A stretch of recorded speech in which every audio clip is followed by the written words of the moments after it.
अस्सलाम वालेकुम। Welcome to my channel voice over by Amna Shah. I hope कि आप खुश होंगे। आइए लिसनर्स, मलिक सफदर हयात की एक और सनसनीखेज तफ्तीशी कहानी सुनते हैं।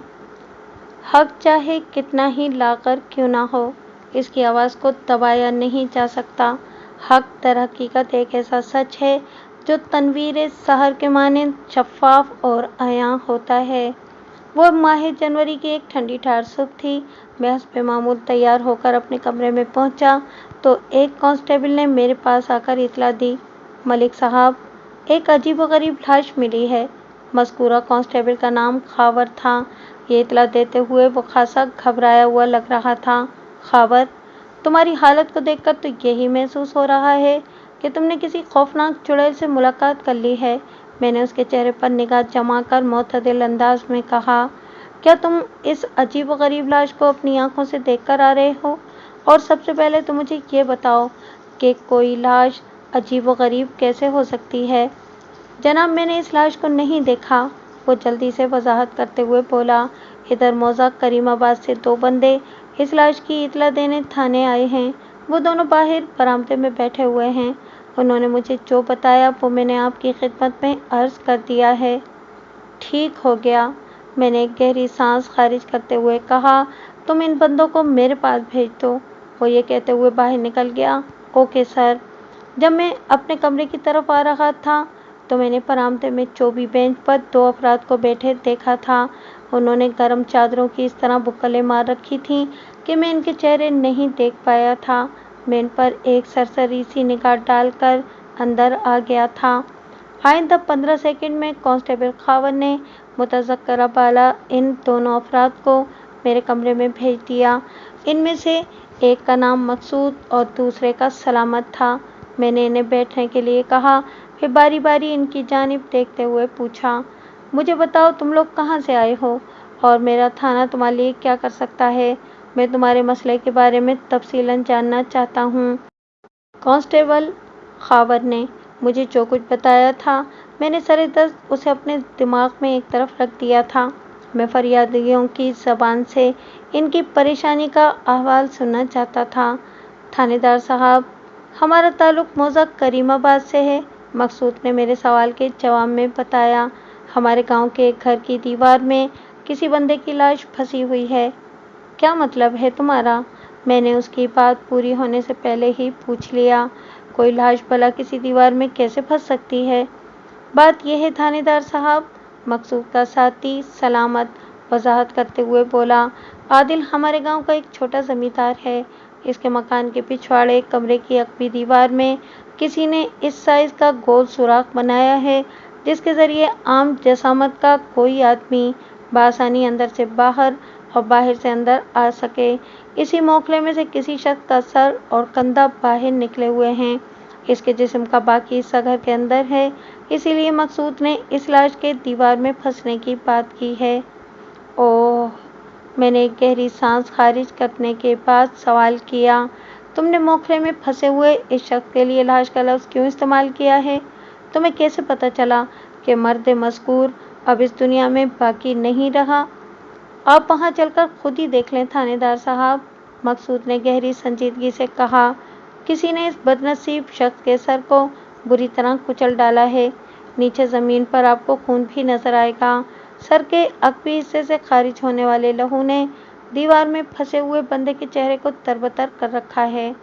मकसूद की पेश करदा वजाहत की रोशनी में मुझे ये अंदाज़ा कायम करने में किसी दुश्वारी का सामना नहीं करना पड़ा कि कांस्टेबल ने लाश के हवाले से अजीब व गरीब के अल्फाज खामखा ही अदा नहीं किए थे। इस घर का मालिक आदिल इस बारे में क्या कहता है? मैंने एक फौरी ख्याल के तहत पूछ लिया। आदिल अपने बीवी बच्चों के साथ किसी शादी में शिरकत करने जमाल कोट गया हुआ है, जनाबे वाला, सलामत ने मेरे सवाल के जवाब में बताया। उसके घर के दाखिली दरवाजे पर ताला पड़ा हुआ है। मैं गहरी सोच में डूब गया। लम्हाती तवक्कुफ के बाद मैंने इनसे पूछा, तुम दोनों मौजा करीमाबाद से यहाँ कैसे आए हो? उन्होंने सवालिया नज़रों से एक दूसरे को देखा। मेरा मतलब है कि तुम किस सवारी के ज़रिए थाने तक आए हो? मैंने इनकी उलझन दूर करने की गर्ज से कहा। ہم ٹانگے پر سوار ہو کر آپ کے پاس آئے ہیں سرکار، مقصود نے بتایا۔ ہمارا ٹانگا آپ کے تھانے کے باہر ایک طرف کھڑا ہے۔ ٹھیک ہے، تم دونوں جا کر ٹانگے میں بیٹھو، میں نے ٹھوس انداز میں کہا۔ 10 منٹ میں بھی آ رہا ہوں، پھر ہم ایک ساتھ کریم آباد جائیں گے۔ انہوں نے میرا شکریہ ادا کیا اور مجھے سلام کر کے کمرے سے نکل گئے۔ موزہ کریم آباد میرے تھانے سے کم و بیش 2 میل کے فاصلے پر واقع تھا۔ تھوڑی دیر میں ہم سب ٹانگے پہ سوار ہو کر جائے وقوع پر پہنچ گئے۔ وہ در حقیقت عادل کے مکان کا عقبی حصہ تھا۔ میں کانسٹیبل خاور کو بھی اپنے ساتھ لے آیا تھا۔ موقع پر کم سے کم 2 درجن افراد موجود تھے، جن میں ہر عمر کے لوگ شامل تھے۔ اس وقت 10 بج رہے تھے۔ فضا میں ہر سو ٹھنڈک اور یک بستگی بسی ہوئی تھی۔ میں نے لوگوں کو وہاں سے دور ہٹایا اور لاش کا بغور جائزہ لینے لگا۔ جیسا کہ میں نے بتایا، وہ عادل کے گھر کا عقبی حصہ تھا۔ اس مکان کے پچھواڑے خالی میدان تھا۔ میرے محتاط اندازے کے مطابق اس گھر کا رقبہ 15 مرلے کے آس پاس رہا ہوگا۔ کراچی والے اسے 450 گز کا مکان سمجھ لیں۔ ایک مرلہ 30 گز کے برابر خیال کیا جاتا ہے۔ جس شخص کی لاش کو کانسٹیبل خاور نے عجیب و غریب کہا تھا، وہ میری نگاہ میں مضحکہ خیز اور حسرت ناک تھی۔ مکان کی عقبی دیوار میں لگ بھگ 1.5 فٹ قطر کا ایک ناہموار سوراخ بنا ہوا تھا اور اسی سوراخ میں وہ بدنصیب بندہ اس طرح پھنسا ہوا تھا کہ اس کا سر اور کندھے تو باہر نکل آئے تھے، مگر بدن کا باقی غالب حصہ مکان کے اندرونی حصے میں تھا، جو ظاہر ہے کہ باہر سے نظر نہیں آ رہا تھا۔ مذکورہ شخص کا چہرہ نیچے کی جانب تھا، جو خون سے تربتر تھا۔ اس خون کا منبع کھوپڑی کا عقبی حصہ تھا، جہاں پر کسی شقی القلب انسان نے آہنی اوزار سے ایسی کاری ضرب لگائی تھی کہ کھوپڑی کا وہ مقام بری طرح تڑپ چکا تھا۔ موسم کے باعث سر سے خون کا بہاؤ رک گیا تھا۔ اس امر میں کسی شک و شبے کی گنجائش تلاش نہیں کی جا سکتی تھی کہ اس بندے کا شمار زندہ انسانوں میں نہیں کیا جا سکتا تھا۔ میں نے موقع پر موجود لوگوں کی مدد سے اس مردہ شخص کو کھینچ کر موکھلے سے باہر نکلوایا اور اس کی لاش کو زمین پر رکھوا دیا۔ اس بندے کی عمر 30 سال رہی ہوگی۔ وہ درمیانے قد اور گندمی رنگت کا مالک ایک صحت مند انسان تھا۔ اس کے سر کے بال گھونگھریالے تھے۔ میں نے لاش کی جانب اشارہ کرتے ہوئے وہاں موجود لوگوں سے استفسار کیا، تم میں سے کوئی شخص کو جانتا ہے؟ چند گردنیں نفی میں متحرک دکھائی دیں۔ بعض زبانیں انکار میں گویا ہوئیں۔ مجھے یہ سمجھنے میں قطعاً کوئی دقت محسوس نہیں ہوئی کہ جب 2 درجن افراد اس مقتول اور مرحوم کو نہیں جانتے، تو اس کا واضح مطلب یہی ہے کہ وہ نامراد موزہ کریم آباد کا رہنے والا نہیں تھا۔ حالات و واقعات سے یہی ظاہر ہو رہا تھا کہ وہ بدبخت چوری کی نیت سے دیوار پھاڑ کر عادل کے گھر میں داخل ہوا ہوگا۔ یقیناً یہ بات اس کے علم میں ہوگی کہ عادل اپنے بیوی بچوں کے ساتھ جمال کوٹ گیا ہوا ہے۔ اس نے اس موقع سے فائدہ اٹھانے کی کوشش کی تھی، لیکن کامیابی کے بجائے اس کے مقدر میں موت لکھی ہوئی تھی، لہٰذا اس نے جیسے ہی واپسی کا سفر اختیار کیا، کسی نے اس کی کھوپڑی پر کاری بار کر کے اسے موت کی نیند سلا دیا۔ اب یہاں سوال یہ پیدا ہوتا تھا کہ اس نامعلوم شخص کی موت کا ذمہ دار کون ہے؟ اس سوال کے ساتھ ہی چند متعلقہ سوالات اور بھی جڑے ہوئے تھے، جیسا کہ وہ بندہ بآسانی دیوار پھاند کر گھر کے اندر داخل ہو سکتا تھا، پھر اس نے مکان کی عقبی دیوار میں موکھلا بنانے کی ضرورت کیوں محسوس کی؟ وہ وہاں کیا چیز چرانے آیا تھا؟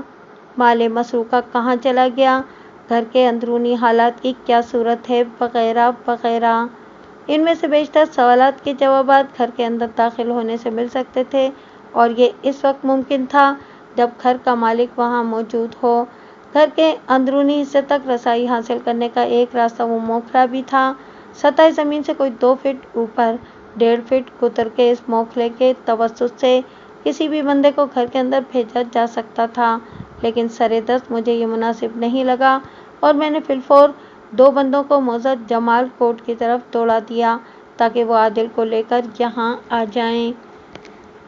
اس وقت میں نامعلوم شخص کی لاش کا جائزہ لینے میں مصروف تھا۔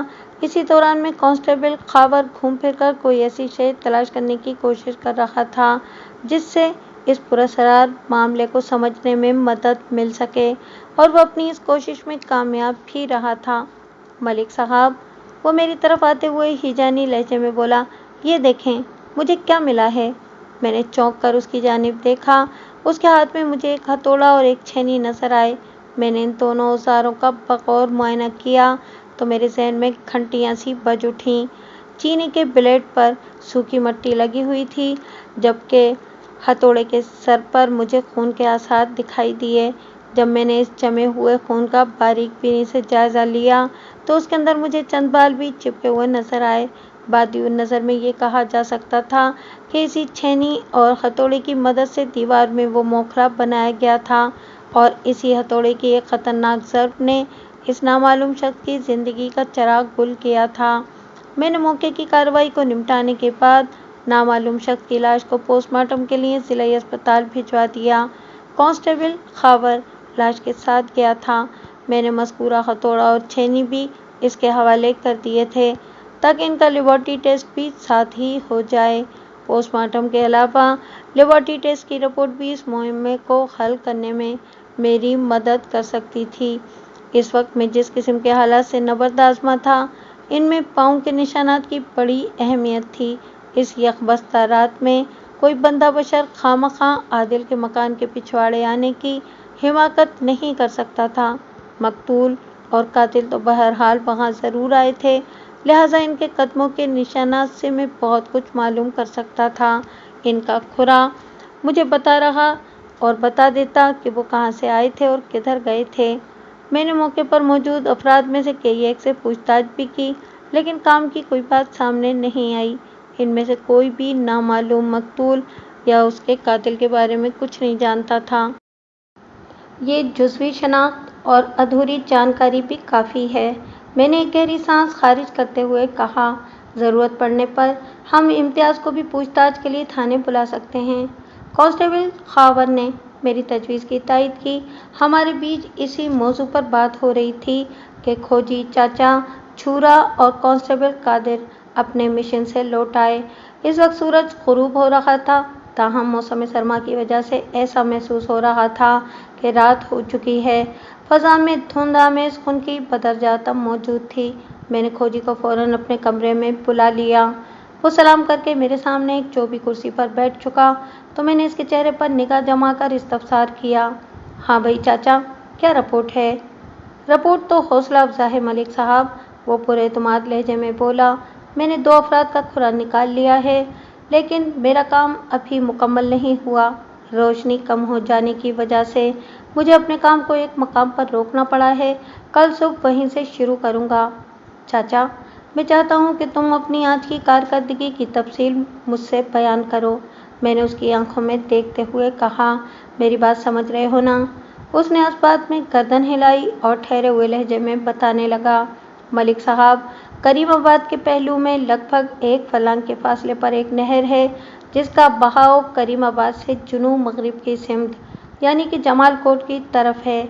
इस नहर के साथ एक कच्चा रास्ता है जो करीमाबाद को जमाल कोट से मिलाता है। वो सांस हमवार करने की गर्ज से रुका और फिर अपनी बात को आगे बढ़ाते हुए बोला, करीमाबाद के एन सामने नहर के किनारे पर इस्तादा टहली का एक दरख्त है। मुझे इस दरख्त के नीचे एक घोड़े के कदमों के निशानात मिले हैं। मुझे यकीन है कि इस घोड़े को कुछ देर के लिए शाहली के दरख्त के साथ बांधा गया था। चाचा झूरा, मैंने किता कलामी करते हुए कहा, मैंने तुम्हें कातिल और मकतूल का खुरा निकालने का काम सौंपा था और तुम किसी घोड़े के खोज में लग गए। वो दोनों इसी घोड़े पर सवार होकर करीमाबाद पहुंचे थे मलिक साहब। वो एक एक लफ्ज़ पर जोर देकर इंकिशाफ अंगेज़ लहजे में बोला। चलें ठीक है, मैं कातिल और मकतूल के जिक्र से बात शुरू करता हूँ। वो लम्हे भर के लिए रुका और फिर बताने लगा, 2 अफराद एक घोड़े पर सवार होकर जमालकोट से करीमाबाद पहुँचे थे, यानी नहर के किनारे वाले कच्चे रास्ते पर सफ़र करते हुए। जो घोड़ा इन्हें करीमाबाद लेकर आया, इसके खुरों के दबाव ही से मैंने अंदाज़ा लगाया है कि इसकी पुश्त पर 2 अफराद के बराबर वज़न मौजूद था। टाहली के दरख्त के नज़दीक मुझे इन दोनों के कदमों के निशानात मिल गए। ये वही निशानात थे जो जाए वक़ुआ से मैंने खोज की इब्तिदा ही में उठा लिए थे। बाहर के اس نے ایک بار پھر توقف کیا اور 2-4 گہری سانس لینے کے بعد بولا۔ اپنے گھوڑے کو ٹہلی کے درخت کے ساتھ باندھنے کے بعد وہ دونوں کھیتوں کے اندر سے ہوتے ہوئے جائے واردات یعنی کہ عادل کے مکان کے پچھواڑے پہنچ گئے۔ دیوار میں بنے ہوئے موکھلے کے نیچے زمین پر ان کے قدموں کے نشانات کئی جگہ بڑے واضح ملے ہیں، لیکن واپسی کے سفر میں مجھے صرف ایک شخص کا ہی کھرا ملا ہے۔ وہ جائے واردات سے چلتے ہوئے ٹہلی کے درخت تک پہنچا تھا، پھر گھوڑے پہ سوار ہو کر وہ جمال کوٹ کی جانب روانہ ہو گیا۔ اب کی بار اس گھوڑے کے پاؤں کے دباؤ سے اندازہ ہو جاتا ہے کہ اس کی پشت پر صرف ایک ہی بندہ بیٹھا ہوا تھا، اور قرائن سے یہی لگتا ہے کہ وہ جمال کوٹ کی طرف گیا ہوگا۔ میں نے ٹہلی والے درخت سے جمال کوٹ کی جانب کم و بیش 1 میل تک اس گھوڑے کے کھرے کا تعاقب کیا ہے، باقی کا کام انشاءاللہ کل کروں گا۔ کریم آباد سے جمال کوٹ کا فاصلہ 8 میل کے برابر تھا، یعنی ابھی چاچا جھورا کو مزید 7 میل تک اس گھوڑے کے کھرے کا پیچھا کرنا تھا، تب کہیں جا کر یہ معلوم ہو جاتا کہ وہ گھڑ سوار جمال کوٹ گیا تھا یا پھر اس سے بھی آگے کسی طرف۔ جو بندہ گھوڑے پہ سوار ہو کر جمال کوٹ کی طرف گیا ہے وہ قاتل ہو سکتا ہے؟ چاچا جھورا کے خاموش ہونے پر میں نے پرسوچ انداز میں کہا، کیونکہ مقتول کو تو میں نے موکھلے کے اندر سے کھینچ کر باہر نکلوایا ہے، اور میں نے یہ پتہ لگا لیا ہے کہ مقتول کا نام فضلو کمار ہے اور وہ موضع جمال کوٹ کا رہنے والا ہے۔ پھر تو مسئلہ ہی حل ہو گیا ملک صاحب، وہ جوش بھری آواز میں بولا۔ جس بندے کے گھر میں چوری ہوئی وہ اپنے بیوی بچوں کے ساتھ جمال کوٹ گیا ہوا ہے، شاید اسی لیے قاتل اور مقتول نے اس کے خالی گھر کو نشانہ بنایا ہے۔ آپ کو اپنی تفتیش کا رخ جمال کوٹ کی جانب موڑ دینا چاہیے۔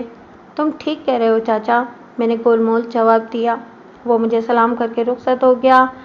کھوجی جھورا نے مجھے جو مشورہ دیا تھا وہ خاصا معقول اور جائز تھا، لیکن اس معاملے کے کئی ایک اور بھی پہلو تھے جو کہ ابھی تک غیر واضح تھے۔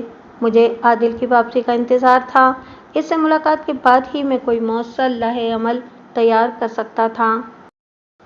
اب تک کی حاصل شدہ معلومات کے مطابق صاحب خانہ یعنی کہ سمیتار عادل 8 جنوری بروز بدھ اپنی چھوٹی سالی ریحانہ کی شادی میں شرکت کرنے موضع جمال کوٹ گیا تھا، اور اس کی متوقع واپسی ہفتہ 11 جنوری بتائی گئی تھی، لیکن 8 اور 9 جنوری کی درمیانی رات اس کی غیر موجودگی میں اس کے گھر میں چوری نما قتل کی واردات ہو گئی تھی، جس کی اطلاع 9 جنوری جمعرات کی صبح مقصود اور سلامت نامی 2 بندوں نے تھانے آ کر دی تھی۔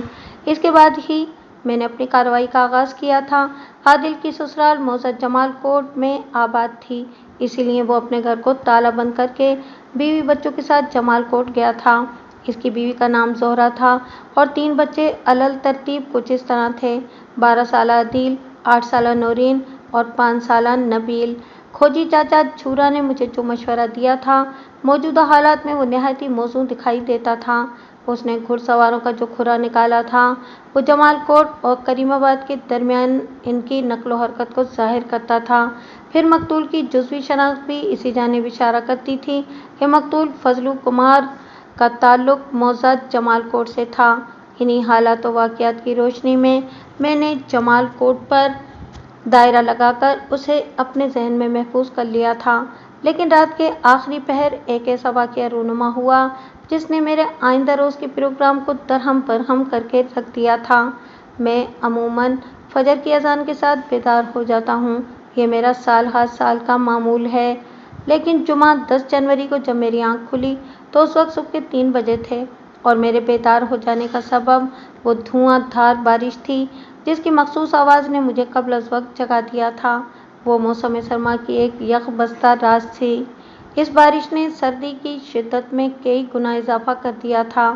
میں نے گرم بستر کو الوداع کہا اور کمرے سے نکل کر برآمدے میں آ گیا۔ کوارٹر کا صحن اس وقت میرا مرکز نگاہ بنا ہوا تھا، جہاں موسلا دھار بارش نے عجیب سا سماں باندھ رکھا تھا۔ اس بارش کی تیزی اور تندی کو دیکھتے ہوئے ایک تشویشناک خیال بجلی کے کوندے کے مانند میرے ذہن میں لپکا: چاچا جھورا کی ساری محنت گئی کھو کھاتے۔ بلا شبہ اس غضبناک برسات نے صرف قاتل اور مقتول ہی کا نہیں بلکہ ہر انسان اور جانور کے کھرے کو غرق آب کر دیا تھا۔ بالفاظ دیگر खोजी बाबा की अब मज़ीद ज़रूरत नहीं रही थी। ताहम चाचा झूरा ने गुज़िश्ता रोज़ अपनी पेशेवराना महारत का मुज़ाहरा करते हुए जो काम कर डाला था वो आगे चलकर मेरे लिए बहुत सूदमंद साबित होने वाला था। मुझे अपनी तफ्तीश को दराज करने के लिए एक दुरुस्त सिमत मिल गई थी। मैंने दोबारा बिस्तर का रुख नहीं किया और बरामदे में एक कुर्सी पर बैठकर छमाछम बरसती बारिश का नज़ारा करने लगा। सुबह काज़िब और सुबह सादिक के बीच का वक्त बड़ा ही सुहाना और नींद आवर होता है। अगर मैं दोबारा गर्म बिस्तर में घुस जाता तो इस बात का इम्कान बाहर कैफ मौजूद था कि शैतान कोई कैफ आवर लोरी सुनाकर मुझे गहरी नींद में पहुंचा देता और मैं अदायगी नमाज फजर से महरूम रह जाता। मैं अपने मामूल से पहले बेदार हो गया था, लिहाजा रोज़मर्रा के इब्तिदाई काम भी मैंने कबलज़ वक्त ही निपटा डाले और जब मैं तैयार होकर थाने पहुंचा तो सुबह के 7:30 बजे थे और मेरे अमले की अभी पूरी तरह सुबह नहीं हुई थी। हवलदार अली नवाज़ और कांस्टेबल रफ़ीक के सिवा बाकी तमाम लोग अपनी अपनी जगह पर दुबके नींद के मज़े ले रहे थे। मैं अपने कमरे में आकर बैठा तो अली नवाज़ फ़ौरन मेरे पास आ गया। उसने मुझे सलाम किया और मेरे सामने बैठने के बाद गंभीर आवाज़ में कहा, ये बारिश बड़े गलत वक्त पर शुरू हुई है। क्या ये बारिश मैंने शुरू की है अली नवाज़? मैंने हवलदार के चेहरे पर निगाह जमाकर सवाल किया। या तुमने और या फिर किसी तीसरे इंसान ने? मलिक साहब, ये तो अल्लाह का काम है। वो जल्दी से बोला, कोई इंसान भला कैसे बारिश बरसा सकता है जनाब? रब ताला का कोई भी काम मसलहत और हिकमत से खाली नहीं होता अली नवाज़। मैंने इसकी आंखों में देखते हुए मोतदिल अंदाज में कहा, ये इसकी मर्जी है कि वो कब बारिश बरसाए और कब इसे रोक दे। कोई इंसान उसके मामलात में दखील नहीं हो सकता। बजा फरमाया आपने, और मेरा ईमान भी इसी बात पर कायम है मलिक साहब। वो सफाई पेश करने वाले अंदाज में बोला। मैं दरअसल खुरे के हवाले से कह रहा था, इस काम को आगे बढ़ाना मुमकिन नहीं रहा। कातिल हो या मकतूल, इनके कदमों के निशानात का मज़ीद ताक़ुब नहीं किया जा सकता। मैं समझता हूँ इसी में हमारी कोई भलाई पोशीदा है।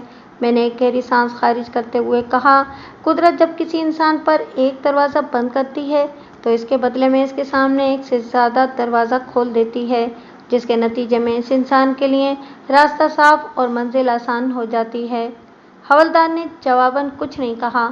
वो ताइदी नज़र से मुझे देख ही रहा था कि कांस्टेबल रफ़ीक ने कमरे में आकर इतला दी, मलिक साहब, बाहर 3 बंदे आपसे मिलने आए हैं। इन्हें फ़ौरन मेरे पास भेजो, मैंने तहकमान अंदाज में कहा। Okay sir. ये कहकर कांस्टेबल जाने लगा तो मैंने पूछ लिया, बाकी अमले की क्या सूरत हाल है? क्या उनकी सुबह हो गई या अभी तक ख्वाब खरगोश का शिकार हैं? सब जाग चुके हैं मलिक साहब, कांस्टेबल ने बताया। आपकी आमद के साथ ही मैंने इन्हें फर्दन फर्दन झंझोड़कर बेदार कर दिया था। शाबाश। मैंने सताइश भरी नज़र से कांस्टेबल रफ़ीक की तरफ देखा और इन अल्फाज में इजाफा कर दिया, इन 3 बंदों को अंदर भेज दो। इन 3 अफराद में 2 तो वही बंदे इफ्तिखार और बशीर ही थे जिन्हें मैंने कल मौजा जमालकोट रवाना किया था ताकि साहिब खाना आदिल को इस वारदात की इतला दे सकें। तीसरा शख्स मौजा करीमाबाद का छोटा ज़मींदार आदिल था। मैंने इफ्तिखार और बशीर को बाहर रुकने का कहकर आदिल को अपने सामने कुर्सी पर बिठा दिया। आइंदा 10 मिनट में मैंने आदिल को सूरत हाल की संगीनी और नज़ाकत से आगाह कर दिया और आखिर में एक छोटा सा सवाल कर डाला, बताओ कहाँ से शुरू करें? ये तो आप बताएंगे थानेदार साहब, वो इमदाद तलब अंदाज में बोला। मुझे तो जैसे ही पता चला कि इधर मेरे घर में चोरी की वारदात हो गई है, मैं सब कुछ छोड़ छाड़ कर रातों रात बरसती बारिश में जैसे तैसे सफ़र करके आपके पास चला आया हूँ। हालांकि मेरा इरादा तो कल शाम में वापस आने का था।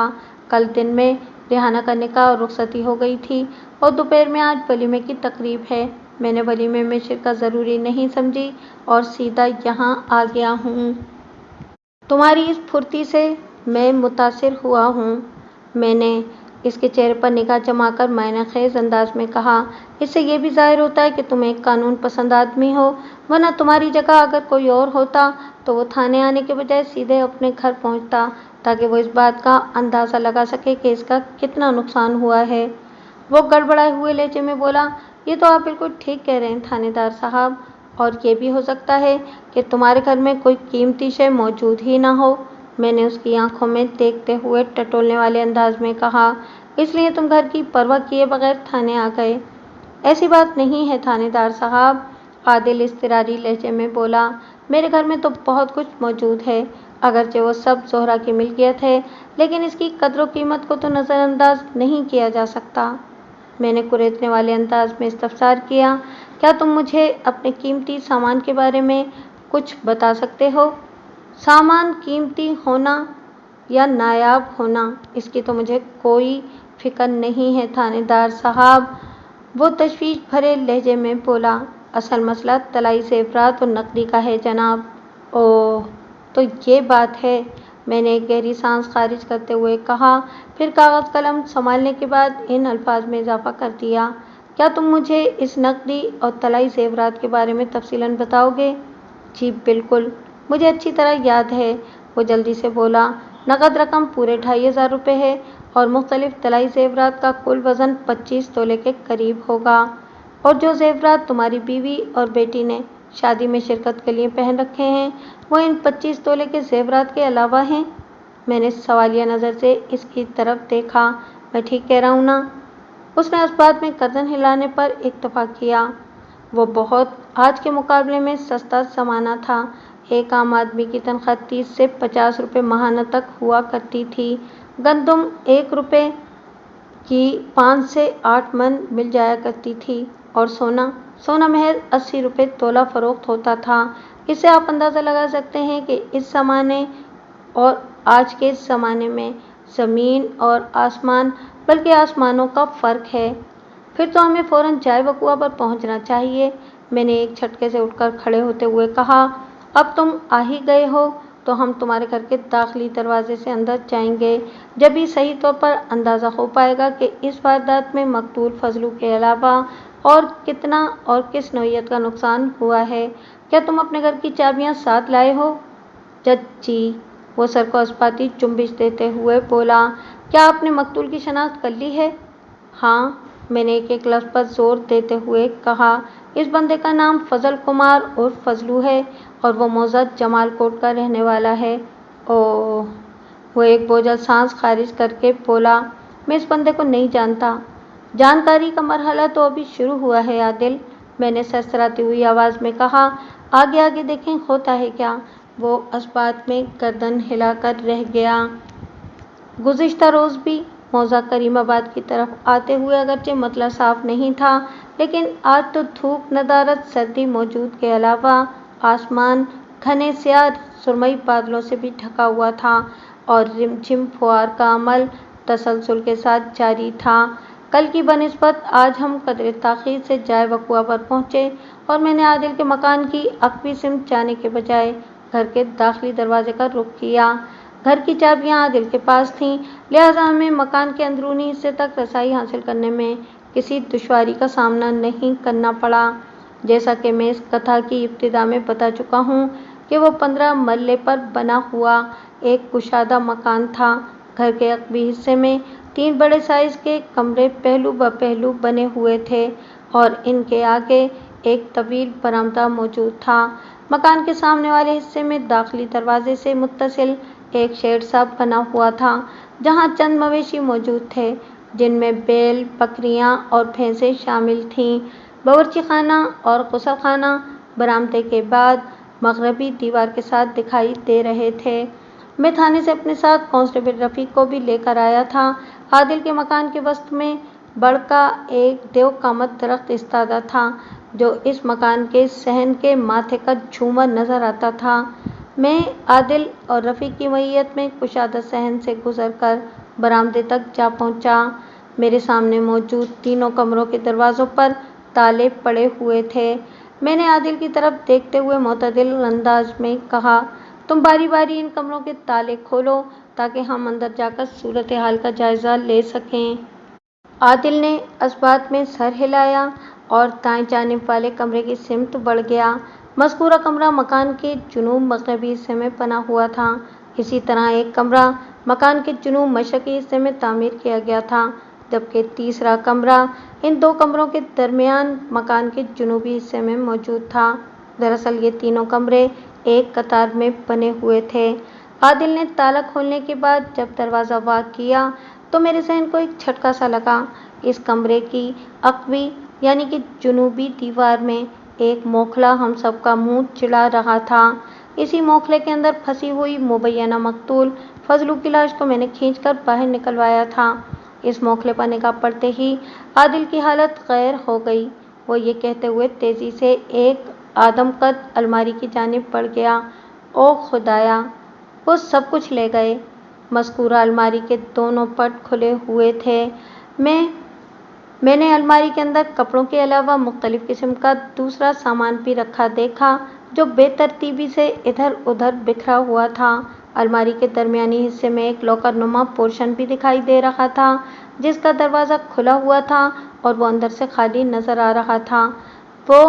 वो तलाई ज़ेवरात और नकदी इसी सेफ में रखी हुई थी। आदिल लॉकर नुमा पोर्शन की जानिब इशारा करते हुए हिजानी लहजे में बोला, वो नामुराद चोर मुझे कंगाल कर गए हैं थानेदार साहब। आदिल ने कंगाल का लफ्ज़ कुछ गलत इस्तेमाल नहीं किया था। इस लेवल की चोरी किसी भी शख्स को मुफलिस व मोहताज कर सकती थी। 25 तोले सोने के ज़ेवरात की कीमत उस ज़माने में 2000 रुपये के करीब थी। इसमें अगर 2500 रुपये नकदी भी शामिल कर लें तो कुल रकम 4500 रुपये बन जाती थी, जो आजकल के हिसाब से कमोबेश 45 लाख रुपये बनते थे। हमने इस वारदात के हवाले से 2 अफराद का खुरा निकाला है। मैंने अलमारी के अंदर तफसीली निगाह डालने के बाद आदिल से कहा, जिनमें से एक बंदे को बड़ी बेदर्दी से मौत के घाट उतार दिया गया है। मरने वाले शख्स का नाम फजलू मालूम हुआ है, जो कि मौजा जमाल कोट का रहने वाला था। अगर हम फजलू के साथी चोर को तलाश करने में कामयाब हो जाएं तो तुम्हारा तमाम माल मसरूका बरामद किया जा सकता है। अगलब इम्कान यही है कि फजलू का साथी पहले मोखले से बाहर निकला था। इसके बाद फजलू ने तलाई ज़ेवरात और नकदी को किसी कपड़े वगैरह में लपेट कर बाहर फेंका होगा। फिर जब फजलू खुद मोखले के रास्ते बाहर निकलने लगा तो बाहर मौजूद चोर ने आहनी हथौड़े की मदद से उसके सर के अक़वी से पर वार किया और तमाम ज़ेवरात और नकदी लेकर जाए वक़ुआ से फरार हो गया। बिल्कुल ऐसा ही हुआ है या इससे कुछ मुख्तलिफ? मुझे इसकी कोई परवाह नहीं है थानेदार साहब, आदिल ने मिन्नत रेज़ लहजे में कहा। बस आप किसी तरह मेरा माल और ज़र बाजियाब करा दें। जैसा कि मैंने कहा है, माल मसरूका तक रसाई हासिल करने के लिए मुझे फजलू के साथी को ढूंढना होगा, मैंने मोतदिल अंदाज में कहा, और इस मकसद के लिए मैं मौजा जमाल कोट से अपनी तफ्तीश का आगाज़ करने वाला हूँ। तुम फिक्र ना करो, मैं बहुत जल्द तुम्हें एक बड़ी खुशखबरी सुनाने वाला हूँ। बहुत बहुत शुक्रिया थानेदार साहब, वो ममनूनियत भरे लहजे में बोला। मैं आपका ये एहसान ज़िंदगी भर याद रखूँगा। मैं ये काम तुम पर एहसान करने के लिए नहीं, बल्कि अपना फ़र्ज़ अदा करने के लिए करूँगा आदिल, मैंने गहरी संजीदगी से कहा। उम्मीद करता हूँ कि तुम इस सिलसिले में मुझसे भरपूर ताउन करोगे। मैं हर किस्म के ताउन के लिए तैयार हूँ जनाब, वो मज़बूत लहजे में बोला। मेरे और आदिल के दरमियान इस पुरस्कार वारदात के हवाले से बात हो ही रही थी कि कांस्टेबल रफ़ीक ने आकर मुझे बताया, मलिक साहब, चाचा झूरा आया है। रफ़ीक की इत्तला ने मुझे चौंका दिया। मैं खोजी बाबा के यहाँ आने की तवक्को नहीं कर रहा था। बारिश के बाइस एक तरह से झूरे का काम ख़त्म ही हो चुका था। बहरहाल मैंने इसे अंदर बुला लिया।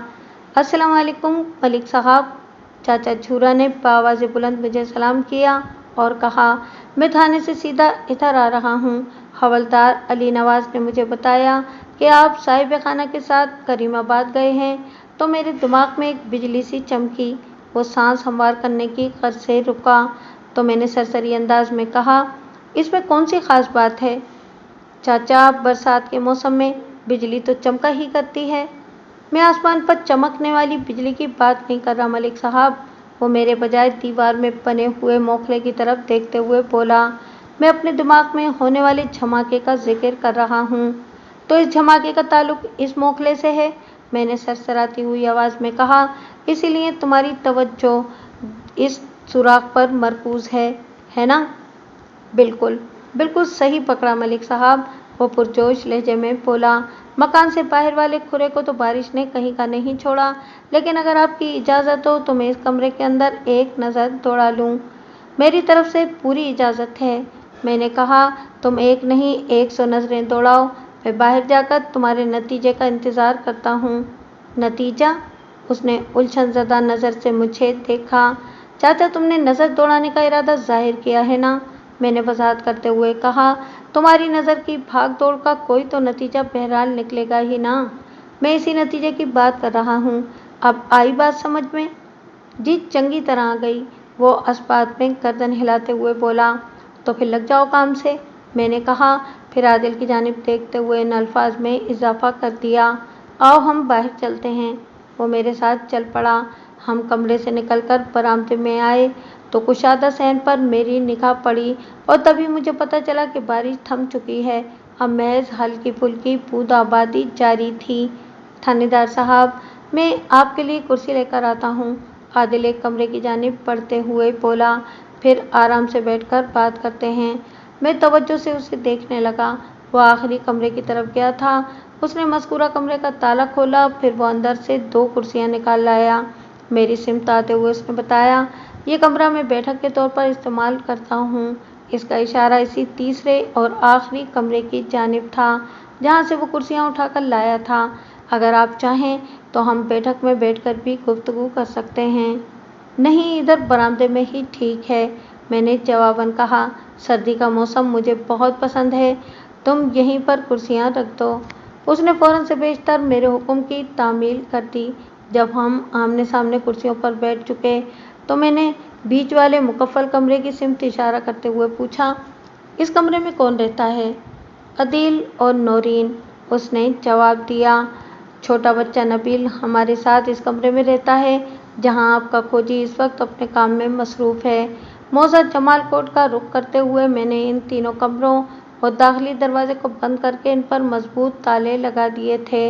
हम लोग कोई पहली बार अपने घर से बाहर नहीं गए, लेकिन ऐसा कभी नहीं हुआ कि किसी चोर या डाकू ने आंख उठाकर भी हमारे घर की तरफ देखा हो।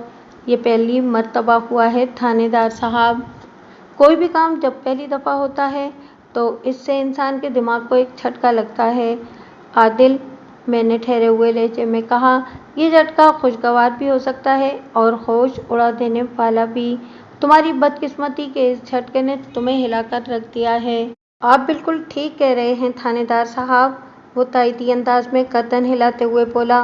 मैं तो सोच भी नहीं सकता था कि मेरे साथ कभी ऐसा वाक़या भी पेश आएगा, मगर वो यकीनन ऐसा सोच सकते थे। मैंने आदिल के चेहरे पर निगाह जमाकर सपाट आवाज़ में कहा, वो इज़्तिरारी लहजे में बोला। वो कौन थानेदार साहब? वही दोनों जिन्होंने तुम्हारे घर का सफाया करने का मंसूबा बनाया था, मैंने उसकी आंखों में देखते हुए जवाब दिया। वो अच्छी तरह जानते थे कि तुमने अपने घर के किसी कमरे में तलाई ज़ेवरात और एक खतीर रकम छुपा रखी है, इसीलिए उन्होंने इसी कमरे की अकबी दीवार में सींध लगाकर मज़कूरा कमरे के अंदर रसाई हासिल की और सब कुछ चुरा कर ले गए। मैं जमा का सीखा इसलिए इस्तेमाल कर रहा हूँ कि बहरहाल ये 2 अफराद का सोचा हुआ मंसूबा था। ये अलग बात कि इनमें से एक अपनी सांसें पूरी करके इस दुनिया से रुखसत हो चुका है।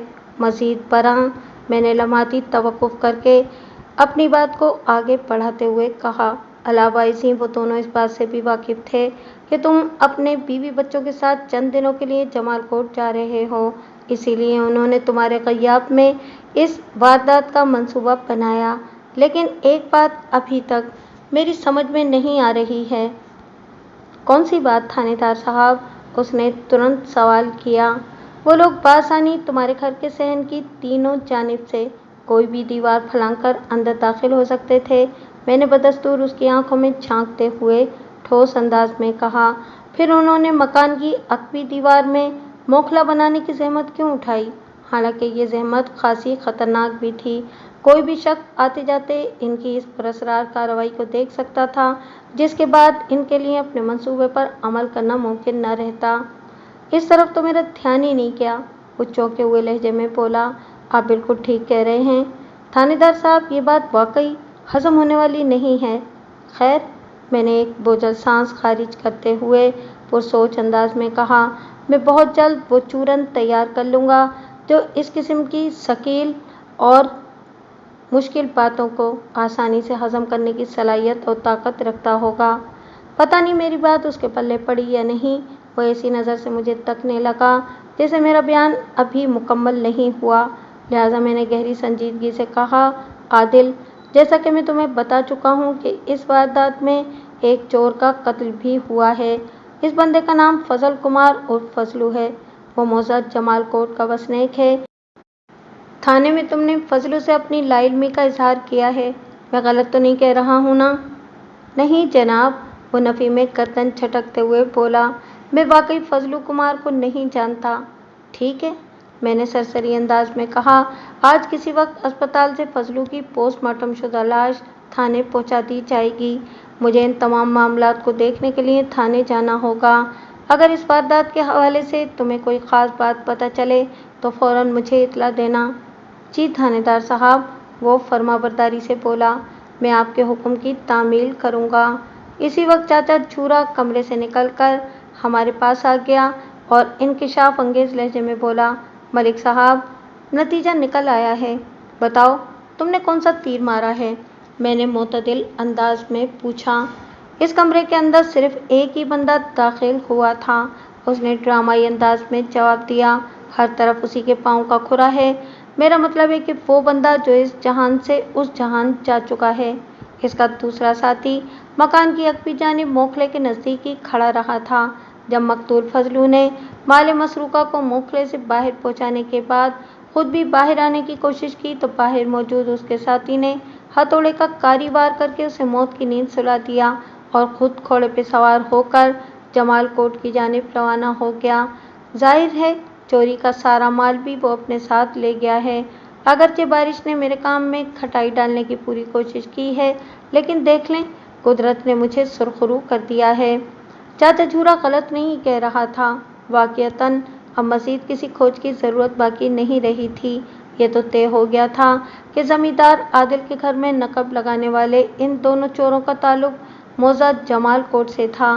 कम से कम फजलू के हवाले से तो ये बात पूरे यकीन के साथ कही जा सकती थी। मैंने खोजी झूरा और कांस्टेबल रफ़ीक को अपने साथ लिया और करीमाबाद से थाने की जानिब रवाना हो गया। अब बारिश मुकम्मल तौर पर थम चुकी थी। अगरचे बारिश के सबब नकलो हमल के मामलात बिगड़ कर रह गए थे, लेकिन सरकारी अस्पताल वालों ने खासी फुर्ती बल्कि जिम्मेदारी का सबूत दिया और जुमे की शाम मकतूल फजलू की पोस्टमार्टम शुदा लाश को थाने पहुंचा दिया। मैंने करीमाबाद से वापसी पर एक बंदे को मौजूद जमाल कोट की जानिब दौड़ा दिया था ताकि वो फजलू के लवाहिकीन को इस सानहे की इत्तला कर सके। वो किसी भी वक्त वापस आने वाला था। पोस्टमार्टम की इब्तिदाई रिपोर्ट के मुताबिक फजल कुमार की मौत 8 और 9 जनवरी की दरमियानी रात निस्फ शब के करीब करीब वाक़ हुई थी। मौत का सबब इसके सर के अक़बी हिस्से में लगने वाली ख़तरनाक चोट को बताया गया था। अलावा इसी केमिकल वाले लेबॉर्ट्री टेस्ट से पता चला था कि हथौड़े के आहनी सिरे पर जमा हुआ खून और इस खून के अंदर चिपके हुए बाल मकतूल ही के थे। गोया पोस्टमार्टम का नतीजा मेरे कायम करदा अंदाजे की भरपूर तस्दीक करता था। जैसा कि मैं बता चुका हूँ कि मौसम सरमा का दिन निस्बतन छोटा होता है, लिहाजा शाम जल्दी हो जाती है। मैंने फैज़ मोहम्मद नामी जिस बंदे को जमाल कोट भेजा था, इसकी वापसी रात 8 बजे के आसपास हुई और वो अकेला नहीं आया था। इसके साथ मकतूल का बड़ा भाई कमालदीन और इसका एक पड़ोसी भी था। कमालदीन की उम्र 46 साल दिखाई देती थी और इसके खालो खद मकतूल से गहरी मुशाबहत रखते थे। हत्ता कि कमालदीन के सर के बाल भी फजलू की तरह घुंघरियाले ही थे। इसे देखकर मुझे मोखले में फंसे हुए फजलदीन और फजलू याद आ गया, जिसका बदन मखसूस चीर फाड़ के बाद अब अपनी तदफीन का मुंतज़िर था। मैं अभी तक थाने के अंदर ही बैठा हुआ था। 8 ही बजे थे, लेकिन ऐसा महसूस होता था कि रात आधी से ज़्यादा गुजर चुकी हो। मैंने नहायत ही मुख्तसर अल्फाज में कमालदीन को सूरत हाल से आगाह कर दिया। उसने गमज़दा सूरत के साथ मेरी बात सुनी और मेरे खामोश होने पर वो भर्राई हुई आवाज़ में बोला, थानेदार साहब, फजलू मेरे कहे में नहीं था। میں نے اسے سمجھانے کی حتی الامکان کوشش کی تھی کہ اگر وہ ہمارے خاندانی کام میں میری مدد نہیں کر سکتا تو کم سے کم بندے دا پتر ہی بن جائے۔ اس کی آوارہ گردی کی اکثر شکایتیں آتی رہتی تھیں، لیکن مجھے بالکل اندازہ نہیں تھا کہ وہ چوری جیسی کسی واردات میں ملوث ہو کر اپنی جان گنوا بیٹھے گا۔ میں نے تمہیں بتایا ہے نا، اس جرم کے ارتکاب میں تمہارے بھائی فضلو اکیلا نہیں تھا، میں نے متبادل انداز میں کہا۔ ہمیں جائے وقوعت 2 بندوں کا کھرا ملا ہے، جن میں ایک تمہارا چھوٹا بھائی اور دوسرا اس کا کوئی ساتھی تھا۔ اس متذکرہ دوسرے شخص کو کسی نے نہیں دیکھا، البتہ میں نے اپنے کھوجی کی مدد سے یہ پتہ چلا لیا ہے کہ وہ دونوں جمال کوٹ سے ایک گھوڑے پر سوار ہو کر کریم آباد پہنچے تھے۔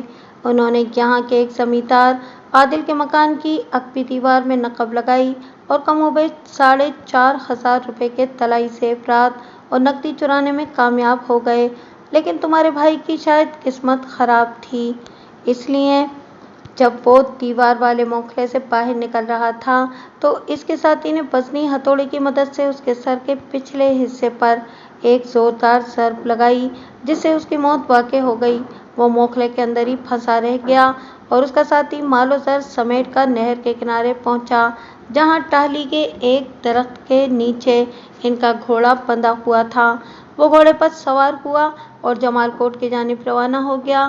میں نے لمحاتی توقف کر کے ایک آسودہ سانس خارج کی، پھر اپنی بات مکمل کرتے ہوئے کہا۔ مجھے اس نامعلوم بندے کی تلاش ہے جو تمہارے بھائی کے ساتھ اس واردات میں شامل تھا۔ اگر وہ میرے ہتھے چڑھ گیا تو پھر مال مسروقہ برآمد کرانے میں مجھے کسی دقت کا سامنا نہیں کرنا پڑے گا۔ کیا تم اس شخص کے بارے میں کچھ جانتے ہو؟ اپنی بات کے اختتام پر میں نے جو سوال کیا تھا اس کے اثرات نے کمال الدین کا چہرہ متغیر کر دیا۔ وہ مجھے گو مگو اور پرتفکر حالت میں دکھائی دیا۔ ایک لمحے کی پرسوچ خاموشی کے بعد اس نے جواب دیا، نہیں جناب، میں اس بندے کے بارے میں کچھ نہیں جانتا۔ تمہیں یہ تو اچھی طرح پتہ ہوگا کہ فضلو زیادہ تر کن لوگوں کے ساتھ اٹھتا بیٹھتا تھا۔ میں نے تفتیش کا عمل جاری رکھتے ہوئے استفسار کیا۔ تھانے دار صاحب، جمال کوٹ کوئی بہت بڑا گاؤں نہیں ہے، اس نے بتایا۔ کوئی 150 مکان ہوں گے۔ آپ سمجھ لیں کہ جمال کوٹ کے بسنیکوں کی تعداد 600 سے 700 کے درمیان ہوگی۔ اس محدود آبادی میں 4 افراد نہایت ہی نکمے اور آوارہ سمجھے جاتے ہیں، جن میں ایک فضلو بھی تھا۔ باقی 3 نکمے کون ہیں؟ میں نے قطع کلامی کرتے ہوئے تیز آواز میں سوال کیا۔ رب نواز عرف نواجہ، محمد اسلم عرف اچھو اور احمد مختار عرف مختارو، کمال الدین نے جواب دیا۔ کیا نواجہ، اچھو اور مختارو جمال کوٹ ہی میں موجود ہیں؟ میں نے ایک فوری خیال کے تحت پوچھ لیا۔ میں کل کسی بھی وقت تمہارے گاؤں کا ایک چکر لگانے آؤں گا، کیا تم ان 3 لفنگوں سے میری ملاقات کرا دو گے؟ کیوں نہیں، ضرور جناب، وہ تعاون آمیز لہجے میں بولا، لیکن میں یقین کے ساتھ نہیں بتا سکتا کہ وہ لوگ جمال کوٹ میں موجود ہیں یا نہیں۔ خیر، اس نے ذرا دیر کو رک کر ایک بوجھل سانس خارج کی، پھر معتدل انداز میں بولا، آپ ہمارے گاؤں میں تشریف لائیں، میں انہیں ڈھونڈ کر اکٹھا کرنے کی کوشش کروں گا۔ ٹھیک ہو گیا، میں نے کہا، اب تم اپنے بھائی کی لاش کے ساتھ جمال کوٹ روانہ ہو جاؤ۔ میں نے فضلو کی میت کو اس کے گھر پہنچانے کا سرکاری بندوبست کر دیا ہے۔ اس نے گلوگیر آواز میں میرا شکریہ ادا کیا۔ میں نے ضروری قانونی کارروائی کے بعد فضلو کمار کی پوسٹ مارٹم شدہ لاش کو اس کے حوالے کر دیا۔ جب کمال الدین کمار تھانے سے رخصت ہونے لگا تو میں نے کریدنے والے انداز میں اس سے پوچھا، کیا تم جانتے ہو کہ تمہارے بھائی نے اپنے ساتھی کی مدد سے کریم آباد کے کس وسنیک کے گھر میں نقب لگائی تھی؟ تھوڑی دیر پہلے۔ آپ نے اس بندے کا نام عادل بتا دیا ہے؟ وہ تصدیق طلب انداز میں میری طرف دیکھتے ہوئے بولا۔ ہاں بالکل، میں نے اس کے چہرے پر نگاہ جماتے ہوئے کہا۔ عادل موزک کریم آباد کا ایک چھوٹا زمیندار ہے اور اتفاق سے وہ تمہارے گاؤں کا داماد بھی لگتا ہے۔ عادل اپنی چھوٹی سالی ریحانہ کی شادی میں شرکت کرنے اپنے بیوی بچوں سمیت جمال کوٹ گیا ہوا تھا کہ اس کی غیر موجودگی میں چوری کی یہ واردات عمل میں آئی۔ آج الصبح میرے بلاوے پر عادل یہاں آ گیا تھا۔ اس کے بیوی بچے ابھی تک ادھر جمال کوٹ ہی میں ہیں۔ آج دن میں ولیمے کی تقریب تھی لیکن عادل اس میں شرکت نہیں کر سکا۔ آپ بالکل ٹھیک کہہ رہے ہیں جناب، वो تائیدی انداز میں گردن ہلاتے ہوئے بولا، میں چودھری مجید کو اچھی طرح جانتا ہوں۔ ریحانہ چودھری صاحب کی چوتھی اور سب سے چھوٹی بیٹی ہے۔ اس کی تینوں بڑی بیٹیاں زہرا، فاخرہ اور سلطانہ کی شادیاں ہو چکی ہیں۔ سب سے بڑی بیٹی زہرا کی شادی کریم آباد کے عادل صاحب سے ہوئی تھی۔ یہ میں آج سے کوئی 15 سال پہلے کی بات کر رہا ہوں جناب۔ ان لوگوں کے 3 بچے بھی ہیں۔ تم تو اس فیملی کے بارے میں پوری تفصیل سے آگاہ ہو، میں نے اس کی آنکھوں میں دیکھتے ہوئے کہا۔ لیکن آج صبح جب میں نے عادل سے تمہارے بھائی فضلو کے بارے میں سوال کیا تو اس نے اپنی مکمل لا علمی کا اظہار کیا تھا۔ بات دراصل یہ ہے تھانے دار صاحب، وہ درد بھرے لہجے میں وضاحت کرتے ہوئے بولا، ہم بے بس، لاچار اور بہت چھوٹے لوگ ہیں۔ کافی عرصہ پہلے میری ماں صفیہ کا انتقال ہو گیا تھا۔ میرا باپ جلال الدین جوڑوں کے درد کا دائمی مریض ہے۔ وہ گھر میں بیٹھ کر اپنے چاک پر مٹی کے برتن بناتا رہتا ہے۔ نہر میں سے مٹی نکال کر لانا اور باہر کے دیگر تمام کام میرے ذمہ ہیں۔ آپ خود سوچیں، اگر عادل صاحب ہم جیسے معمولی لوگوں کو نہیں جانتے تو اس میں حیرانی والی کوئی بات نہیں۔ ایسا تو صدیوں سے ہوتا چلا آ رہا ہے جناب والا۔ کمال الدین کمہار کی بات میں وزن تھا۔ صاحب ثروت لوگ عموماً اپنے سے نیچے دیکھنے کے عادی نہیں ہوتے۔ 11 جنوری بروز ہفتہ۔ آج صبح سے مطلع صاف تھا۔ موسم میں خوشگوار ٹھنڈک رچی بسی تھی۔ ظہر کی نماز کے بعد میں نے ہیڈ کانسٹیبل جمال الدین کو اپنے ساتھ لیا اور ہم ایک ٹانگے پر سوار ہو کر جمال کوٹ کی جانب روانہ ہو گئے۔ میرا تھانہ، جیسا کہ میں نے شروع میں بتایا، موضع کریم آباد سے 2 میل کے فاصلے پر مشرق میں واقع تھا اور جمال کوٹ جانے والا راستہ کریم آباد سے ہو کر آگے بڑھتا تھا۔ جب ہمارا ٹانگا کریم آباد کے نزدیک پہنچا تو ایک فوری خیال کے تحت میں نے کوچوان سے کہا، چاچا، ٹانگے کو گاؤں کے اندر عادل کے گھر کی طرف لے لو، میں چند منٹ وہاں رک کر آگے بڑھوں گا۔ جو حکم مائی باپ، کوچوان نے فرمانبرداری سے کہا۔ کوچوان بلحاظ عمر مجھ سے 10-15 سال بڑا تھا، لیکن اس نے مجھے جو مائی باپ کہہ کر جواب دیا تھا وہ محض احتراماً تھا۔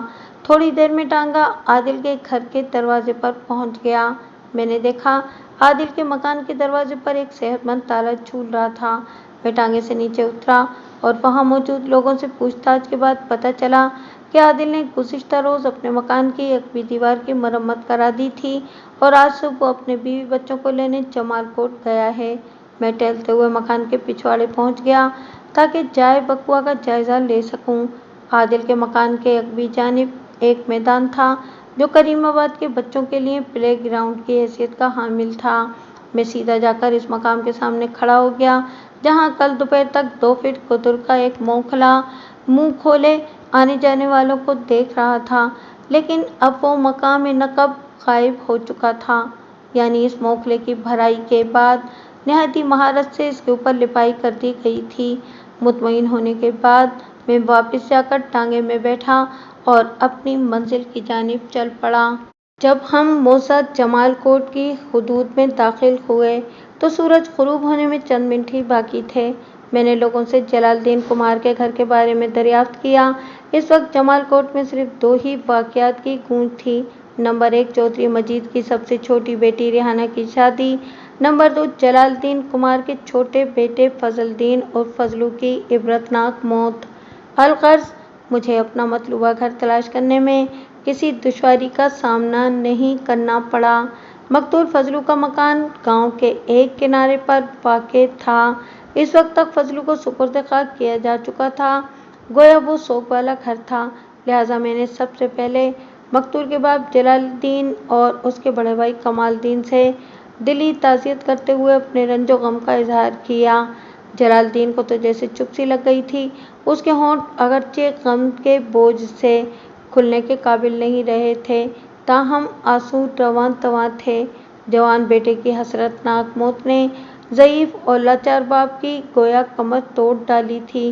فضلو چاہے کتنا بھی آوارہ اور نکھٹو کیوں نہ ہو، جلال الدین کے لیے تو وہ اس کے جگر کا ٹکڑا ہی تھا۔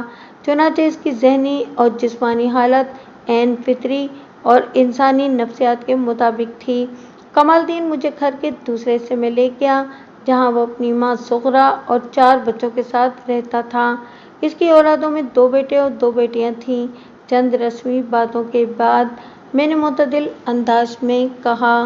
کمال الدین، میں اپنے وعدے کے مطابق جمال کوٹ آ گیا ہوں، اب تم بھی اپنا وعدہ پورا کر دو۔ سمجھ میں نہیں آ رہا ہے میں کیا کہہ رہا ہوں؟ جی تھانے دار صاحب، اس نے سر کو جذباتی جنبش دی اور ایک بوجھل سانس خارج کرتے ہوئے بولا۔ فضلو کی تدفین کے وقت نوازا، مختارو اور اچھو تینوں قبرستان میں موجود تھے۔ اس واقعے نے انہیں بہت زیادہ دکھی کر دیا ہے۔ میں نے کل ہی انہیں آپ کی جمال کوٹ میں آمد اور مقاصد سے آگاہ کر دیا تھا۔ پھر انہوں نے کیا کہا؟ کمال الدین کی بات مکمل ہونے سے پہلے ہی میں نے سوال داغ دیا۔ وہ آپ کے ہر سوال کا جواب دینے کے لیے تیار ہیں۔ کمال الدین نے کہا، ان سب کی یہی خواہش ہے کہ فضلو کا قاتل جلد سے جلد گرفتار ہو اور اسے عبرتناک سزا دی جائے۔ ٹھیک ہے، میں نے ٹھہرے ہوئے لہجے میں کہا، مغرب کی اذان ہونے والی ہے، میں نماز کی ادائیگی کے لیے مسجد کی طرف جا رہا ہوں، تم ان تینوں کو ادھر ہی بلا لو۔ جو آپ کا حکم تھانے دار صاحب، وہ تائیدی انداز میں گردن ہلاتے ہوئے بولا۔ آپ چلیں، میں آتا ہوں۔ میں اس کے گھر سے نکلا اور جمال کوٹ کی چھوٹی سی مسجد کی جانب بڑھ گیا۔ کم و بیش آدھے گھنٹے کے بعد میں نوازا، اچھو اور مختارو کے ساتھ مسجد میں بیٹھا ہوا تھا۔ ان تینوں کی عمریں 20 اور 30 کے درمیان تھیں۔ مجھے ان کے چہروں پر اور آنکھوں میں غم و اندوہ کے گہرے سائے دکھائی دیے۔ یا تو وہ لوگ اداکاری کر رہے تھے یا نہیں کر رہے تھے۔ یہ بات تو وثوق سے کہی جا سکتی تھی کہ فضلو کی موت نے انہیں بری طرح متاثر کیا تھا۔ ان حالات میں بظاہر یہی نظر آتا تھا کہ ان میں سے کوئی فضلو کی موت کا ذمہ دار نہیں تھا۔ بہرحال مجھے اپنا کام اپنے طریقے سے کرنا تھا۔ میں نے ان تینوں کو وقوعہ کے معاملات سے آگاہ کرنے کے بعد ٹھہرے ہوئے لہجے میں سوال کیا۔ تمہیں یہ تو معلوم ہی ہوگا کہ جھوٹ کسی کو پسند نہیں آتا، خاص طور پر جب کوئی دوسرا آپ سے جھوٹ بول رہا ہو۔ جی بالکل، مختارو نے کہا، یہ تو آپ صلحانہ ٹھیک کہہ رہے ہیں۔ نوازو اور اچھو نے بھی اپنے اپنے انداز میں مختارو کی بات کو آگے بڑھاتے ہوئے تائیدی کلمات ادا کیے۔ اور اگر کوئی جھوٹ پولیس کے سامنے بولا جائے اور وہ بھی مسجد میں بیٹھ کر، تو یہ حد سے زیادہ خطرناک ہو جاتا ہے۔ میں نے باری باری سب کی آنکھوں میں دیکھتے ہوئے معنی خیز انداز میں کہا، ایسا بندہ پہلے تو عدالت سے سزائے موت پا کر پھانسی کے پھندے تک پہنچتا ہے اور وہاں سے ڈائریکٹ دوزخ میں۔ میری بات سمجھ میں آ رہی ہے نا؟ تھانے دار صاحب، آپ خواہ مخواہ ہمیں ڈرانے کی کوشش کیوں کر رہے ہیں؟ اچھو نے سہمے ہوئے لہجے میں کہا۔ ہم نے تو آپ سے کوئی جھوٹ نہیں بولا، مختارو عجیب سے لہجے میں بولا۔ نوازے نے الجھن زدہ انداز میں اضافہ کیا، سچی بات تو یہ ہے کہ ابھی تک آپ نے ہم سے ایک سوال بھی نہیں کیا، پھر ہمارے سچ یا جھوٹ بولنے کا کیا جواز؟ میری بات دھیان سے سنو جمال کوٹ کے مشتنڈو، میں نے یکے بعد دیگرے ان کی الجھن زدہ صورتوں کو گھورتے ہوئے باشگاف الفاظ میں کہا، میری تفتیش کا طریقہ دوسرے پولیس والوں سے بہت الگ ہے۔ میں فضول سوالات پر وقت برباد نہیں کرتا۔ میں صرف اتنا جاننا چاہتا ہوں کہ بدھ اور جمعرات کی درمیانی شب تم میں سے کون فضلو کے ساتھ گھوڑے پر سوار ہو کر جمال کوٹ سے کریم آباد گیا تھا؟ میرے حتمی انداز نے ان تینوں کے چہروں کو متغیر کر دیا۔ انہوں نے متذبذب نظروں سے ایک دوسرے کو دیکھا، پھر کم و بیش ملتے جلتے مفہوم پر مبنی جواب دیا۔ آپ نے بتایا کہ چوری کی واردات بدھ اور جمعرات کی درمیانی شب ہوئی ہے، مختارو نے کہا۔ وہ پوری رات تو میں اپنے گھر پر تھا۔ اگر آپ کو میری بات کا یقین نہ ہو تو آپ میرے گھر والوں سے اس کی تصدیق کر سکتے ہیں۔ اچھو بولا، میں بھی ادھر گاؤں ہی میں تھا۔ مجھے یاد ہے کہ لگ بھگ یہی وقت ہوگا جب کمال بھائی نے مجھ سے فضلو کے بارے میں دریافت کیا تھا، لیکن میں نے کہہ دیا کہ آج تو فضلو سے میری ملاقات ہی نہیں ہوئی۔ بات کے اختتام پر اچھو نے ایسی نظر سے کمال الدین کی طرف دیکھا جیسے کہہ رہا ہو کہ اگر مجھ پر بھروسہ نہیں تو کمال الدین سے پوچھ لیں۔ ان تینوں ناکارہ افراد کو کمال الدین ہی گھیر کر میرے پاس لایا تھا اور خود بھی میرے پاس بیٹھا ہوا تھا۔ اچھو کی خاموش پیشکش پر میں نے تصدیق طلب نظر سے کمال الدین کی طرف دیکھا۔ اس نے میری نگاہ کے مقصد کو پا لیا۔ تھانے دار صاحب، وہ مجھ سے مخاطب ہوتے ہوئے بولا، میں آپ کو فضلو کے غیر ذمہ دارانہ رویے کے بارے میں تو بتا ہی چکا ہوں، لیکن ہزار خامیوں کے باوجود بھی ابا جی کو اس کی بہت فکر رہتی تھی۔ اگر فضلو مغرب کی اذان کے بعد گھر نہ لوٹے تو وہ مجھے اس کی तलाश में भेज दिया करते थे। इस रात भी यही हुआ था। वो सांस हमवार करने की गर्ज से रुका, फिर अपनी बात मुकम्मल करते हुए इन अल्फाज में इजाफा कर दिया। बुध वाले दिन सूरज गुरूब होने के बाद भी फजलू घर नहीं लौटा तो अब्बा जी ने मुझे इसे ढूंढने के लिए बाहर भेज दिया था। मैं फजलू को इधर उधर तलाश कर ही रहा था कि मेरी मुलाकात अच्छू से हो गई। अभी इसने आपसे जो कुछ कहा है वही मुझे भी बताया था। मैंने एक गहरी सांस लेने के बाद नवाजा की तरफ देखा और कहा, मुख्तारू और अच्छू ने तो अपनी सफाई पेश कर दी, तुम क्या कहते हो बीच इस मसले के? मैंने फजलू को बुध की सुबह आखिरी बार देखा था। नवाजा ने रसानियत भरे लहजे में कहा, इसके बाद मैं इसके बारे में कुछ नहीं जानता। बाकी जहाँ तक बुध और जुमेरात की दरमियानी शब की बात है तो वो रात मैंने अपने घर में सोकर गुजारी थी, जिसकी गवाही मेरे घर वाले दे सकते हैं। तुम तीनों में से कोई भी अगर बकुआ की रात फजलू के साथ जमालकोट से करीमाबाद नहीं गया था तो फिर नकबजनी की इस वारदात में फजलू का शरीके जुर्म कौन था? मैंने गहरी नज़र से बारी बारी इन तीनों के चेहरों के तासुरात का जायजा लेते हुए गंभीर अंदाज में कहा, इस हकीकत को तो बदला नहीं जा सकता कि फजलू और उसका साथी एक घोड़े की पुश्त पर सवार होकर जमालकोट से करीमाबाद पहुंचे थे। उन्होंने जमींदार आदिल के मकान से लगभग 1 फरलांग के फासले पर नहर के किनारे इस्तादा टहली वाले दरख्त से अपना घोड़ा बांधा और खेतों के अंदर से पैदल चलते हुए वो दोनों आदिल के मकान के पिछवाड़े पहुंचे थे। वो जानते थे कि इस रात आदिल और उसके बीवी बच्चे घर में मौजूद नहीं हैं और उन्हें अच्छी तरह ये भी मालूम था कि तलाई ज़ेवरात और नकदी घर के किस कमरे में और कहाँ रखे हैं। इसीलिए उन्होंने आदिल के मकान के मखसूस कमरे की अगवी दीवार में 2 फीट कुदर का मोखला बनाकर अंदर तक रसाई हासिल की थी। लेकिन इस वारदात के आखिरी मरहले पर फजलू के साथी की नीयत में फतूर आ गया और वो फजलू को मौत के घाट उतारने के बाद माले मसरूका के साथ कहीं गायब हो गया। मैंने अपने खोजी के जरिए खुरा निकलवाया है। उसके मुताबिक मकतूल फजलू का साथी टाहली वाला दरख्त से इसी घोड़े पर अकेला सवार होकर नहर के किनारे बने हुए कच्चे रास्ते पर जमालकोट की जानिब रवाना हो गया था। कहीं ये वही बंदा तो नहीं है? नवाजा ने सरसराती हुई आवाज़ में कहा, जिसे मैंने बुध की सुबह फजलू के साथ देखा था। तुम किस बंदे की बात कर रहे हो? मैंने इज़्तिरारी लहजे में सवाल किया। जनाब, मैं इसका नाम तो नहीं जानता, वो बेबसी से बोला। फजलू और वो बंदा बुध की सुबह नहर के किनारे खड़े बातें कर रहे थे और इस वक्त मैं ज़रा जल्दी में था, इसलिए इनकी तरफ नहीं जा सका। नवाजा बिल्कुल ठीक कह रहा है थानेदार साहब, अच्छू गहरी संजीदगी से बोला। इस लम्हें की वजह से फजलू हमसे दूर हो गया है। इसका क्या मतलब हुआ? मैंने कतर कलामी करते हुए तेज़ आवाज़ में इस्तफसार किया। वो बात दरअसल ये है थानेदार साहब, मुख्तारू वजाहत करते हुए बोला। अभी जिस बंदे का जिक्र हो रहा है वो जमालकोट का रहने वाला नहीं। चौधरी साहब की हवेली में पिछले 8-10 दिन से शादी का हंगामा चल रहा था। इस वजह से बाहर के काफ़ी लोग मेहमानों की हैसियत से यहाँ आए हुए थे। वो बंदा भी चंद दिनों से जमालकोट में नज़र आ रहा था, मगर चौधरी साहब की बेटी की शादी के बाद से वो कहीं नज़र नहीं आया। 1 मिनट, मैंने हाथ के इशारे से मुख्तारू को रोकने के लिए कहा। थोड़ी देर पहले अच्छू ने बताया कि इसी लम्हे की वजह से फजलू आप लोगों से दूर हो गया था। लफ्ज़ लम्हे से तो यही समझ में आ रहा है कि मज़कूरा बंदा दुबला पतला और हद से ज़्यादा तवील कामत होगा, लेकिन इसकी वजह से फजलू तुम लोगों से दूर हो गया था। ये क्या कहानी है?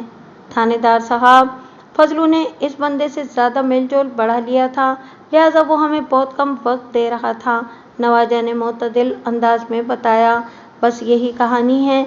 हम अभी ये जानने की कोशिश ही कर रहे थे कि इस बंदे ने कौन सी गीदड़ सिंगी से काम लेकर फजलू को अपनी तरफ खींचा है कि वो बंदा अचानक कहीं गायब हो गया। इसके अगले रोज़ आपके भेजे हुए एक बंदे ने यहाँ आकर इतला दी कि करीमाबाद में फजलू को किसी ने कत्ल कर दिया है। हम इससे ज़्यादा और कुछ नहीं जानते थानेदार साहब।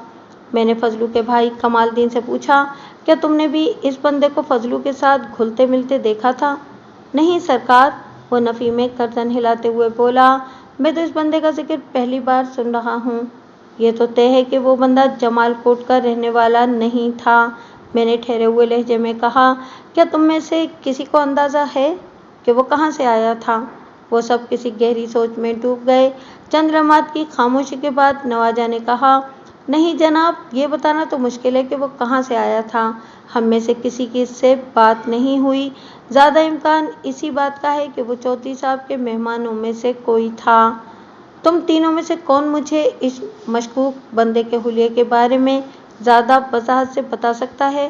میں نے باری باری نوازا، اچھو اور مختارو کی طرف دیکھتے ہوئے استفسار کیا۔ عمر 35 کے آس پاس، رنگت سانولی، نوازا نے جواب دیا، قد ہم سب سے زیادہ اور جسم دبلا پتلا اور چہرے پر زخم کا نشان۔ بس اتنا کافی ہے، میں نے پرسوچ انداز میں کہا۔ نوازا تمہیں کوئی کام کاج تو ہوتا نہیں، اس لیے تم کل دوپہر سے پہلے میرے تھانے آ جاؤ۔ میں تھانے؟ وہ گھبراہٹ آمیز لہجے میں بولا، میں نے تو کچھ نہیں کیا تھانے دار صاحب۔ ڈرو نہیں، میں نے تسلی دینے والے انداز میں کہا، میں تمہیں گرفتار کر کے کوئی سزا وغیرہ دلوانے والا نہیں ہوں۔ میں تمہاری یادداشت اور مشاہدے کے زور پر اپنے سرکاری آرٹسٹ سے اس بندے کا خاکہ بنوانے کا ارادہ رکھتا ہوں تاکہ اسے تلاش کرنے میں آسانی ہو جائے۔ تم بس قانون کی اتنی سی مدد کرو، باقی میں سنبھال لوں گا۔ اس کی جان میں جان آئی۔ ایک گہری سانس خارج کرنے کے بعد وہ قدرے توانا لہجے میں بولا، ٹھیک ہے تھانے دار صاحب، میں کل جتنا بھی جلدی ممکن ہوا آپ کے پاس پہنچ جاؤں گا انشاءاللہ۔ رات پوری طرح بھیگ چکی تھی اور سردی کی شدت میں ہر گزرتے لمحے کے ساتھ ساتھ اضافہ ہوتا چلا جا رہا تھا۔ جمال کوٹ میں فی الحال میرا کوئی کام باقی نہیں تھا۔ ایک روز ایک دو بار اس پراسرار لمحے کا خاکہ تیار ہو جاتا تو پھر اسے کریم آباد اور ادھر ادھر کے گاؤں دیہات میں تلاش کرنا مشکل نہ ہوتا، اور پھر میں وہ اسکیچ دکھا کر جمال کوٹ کے چودھری صاحب سے بھی مفید پوچھ تاچھ کر سکتا تھا، کیونکہ امکان اسی بات کا تھا کہ چودھری اسے ضرور جانتا ہوگا اور شاید عادل بھی اس سے واقف ہو۔ میں نے ہیڈ کانسٹیبل جمال الدین کو اپنے ساتھ لیا اور جنوری کی ٹھنڈی ٹھار رات میں ہم ٹانگے پہ سوار ہو کر اپنے تھانے کی سمت روانہ ہو گئے۔ گزشتہ رات میں کافی دیر سے سویا تھا، لہٰذا اگلی صبح آنکھ بھی تاخیر سے کھلی، لیکن رب تعالیٰ کا شکر کہ اس نے مجھے اپنے سامنے شرمندہ ہونے سے بچا لیا۔ اگرچہ میں معمول کی بنسبت قدرے دیر سے بیدار ہوا تھا، تاہم طلوع آفتاب میں ابھی چند منٹ باقی تھے، چنانچہ میں نماز فجر بروقت ادا کرنے میں کامیاب رہا تھا۔ میں نے ناشتہ کیا اور تیار ہو کر تھانے پہنچ گیا۔ آج 12 جنوری اتوار کا دن تھا۔ اتوار کو پورے ملک میں تعطیل منائی جاتی ہے، لیکن پولیس اور ایک دو مزید گورنمنٹ ڈپارٹمنٹ ایسے بھی ہیں جہاں چھٹی کا کوئی تصور ہی نہیں۔ مذکورہ محکمہ جات میں 24 گھنٹے کام جاری رہتا ہے۔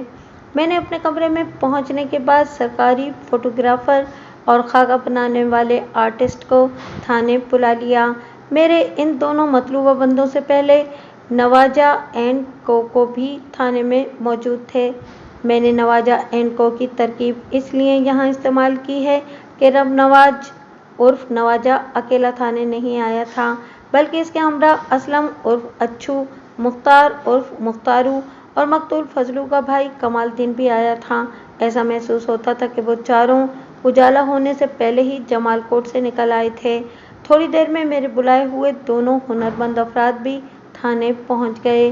آئندہ 1 گھنٹے میں میرے آرٹسٹ نے نوازا کے حافظے اور مشاہدے کی روشنی میں اس نامعلوم شخص کا اسکیچ بنا ڈالا جو ریحانہ کی شادی کے موقع پر جمال کوٹ میں دکھائی دیا تھا، اور مبینہ طور پر اس نے مقتول فضلو کو اپنا دوست بنا لیا تھا، جس کے سبب مقتول اپنے تینوں دوستوں سے دور ہو گیا تھا۔ میں نے اس اسکیچ کا بغور جائزہ لیا، پھر نوازا کی طرف دیکھتے ہوئے پوچھا، کیا تم مطمئن ہو کہ میرے آرٹسٹ نے اسی بندے کا خاکہ بنایا ہے جس کا تم نے مجھ سے ذکر کیا تھا؟ جی تھانے دار صاحب، وہ اس بات میں سر ہلاتے ہوئے ہیجانی لہجے میں بولا، آپ کے بندے نے تو ہو بہو اس شخص کی تصویر بنائی ہے جس منحوس نے ہم سے ہمارا فضلو چھین لیا تھا۔ ان لمحات میں نوازا کے ذہن میں فضلو کے چھن جانے سے مراد اس کا کسی اجنبی آدمی سے دوستی گانٹھ کر دیرینہ دوستوں کو نظر انداز کرنے سے تھی، لیکن میں اس سے بھی کہیں آگے تک سوچ رہا تھا۔ اگر وہ نامعلوم شخص وقوع کی رات فضلو کے ساتھ نقب زنی کی واردات میں شامل تھا تو پھر وثوق سے یہ کہا جا سکتا تھا کہ اسی بدبخت نے فضلو کو موت کے گھاٹ اتار کر ان تینوں کے دیرینہ دوست کو ہمیشہ کے لیے چھین لیا تھا۔ مذکورہ اسکیچ کو اگر سرسری طور پر بھی دیکھا جائے تو اس چہرے پر شناختی نشان کو ڈھونڈنا کچھ مشکل نہیں تھا۔ اس شخص کے چہرے کی بائیں جانب کٹ کا ایک واضح نشان موجود تھا جو بائیں بھون کے اوپر سے شروع ہو کر آنکھ کے نچلے حصے تک چلا گیا تھا۔ پیشانی سے رخسار تک اس کٹ کی لمبائی کم و بیش 4 سے 5 انچ رہی ہوگی۔ وہ کسی تیز دھار چاقو، چھری یا خنجر کے خطرناک وار کا خاصا گہرا نشان تھا۔ مذکورہ شخص کی خوش قسمتی کہ اس کی بائیں آنکھ محفوظ رہی تھی۔ میں نے اپنے آرٹسٹ مشتاق کی محنت کی تعریف کی اور فوٹوگرافر خاور سے کہا کہ وہ اس اسکیچ کو اپنے کیمرے کی آنکھ میں محفوظ کر لے۔ مجھے کل تک اس اسکیچ کے درجن بھر پرنٹ چاہیے ہوں گے۔ میں نے خاور کی آنکھوں میں دیکھتے ہوئے استفسار کیا، کیا یہ ممکن ہو جائے گا؟ ملک صاحب، آپ کے حکم کی تعمیل کرنا مجھ پر لازم ہے، اس نے شائستہ لہجے میں جواب دیا۔ کل اسی وقت اس اسکیچ کے 2 درجن فوٹوگرافز آپ کی میز پر رکھے ہوں گے۔ شاباش، میں نے توصیفی انداز میں کہا۔ اس کے بعد میں نے اپنی جیب خاص سے مشتاق اور خاور کو انعام دے کر تھانے سے رخصت کر دیا۔ ہمارے کیا حکم ہے تھانے دار صاحب؟ کمال الدین نے مجھ سے پوچھا۔ تم لوگ اپنے گاؤں واپس جا سکتے ہو، میں نے باری باری ان چاروں کی طرف دیکھتے ہوئے معتدل انداز میں کہا، لیکن تم سب نے اپنی آنکھیں اور کان ہمہ وقت کھلے رکھنے ہیں۔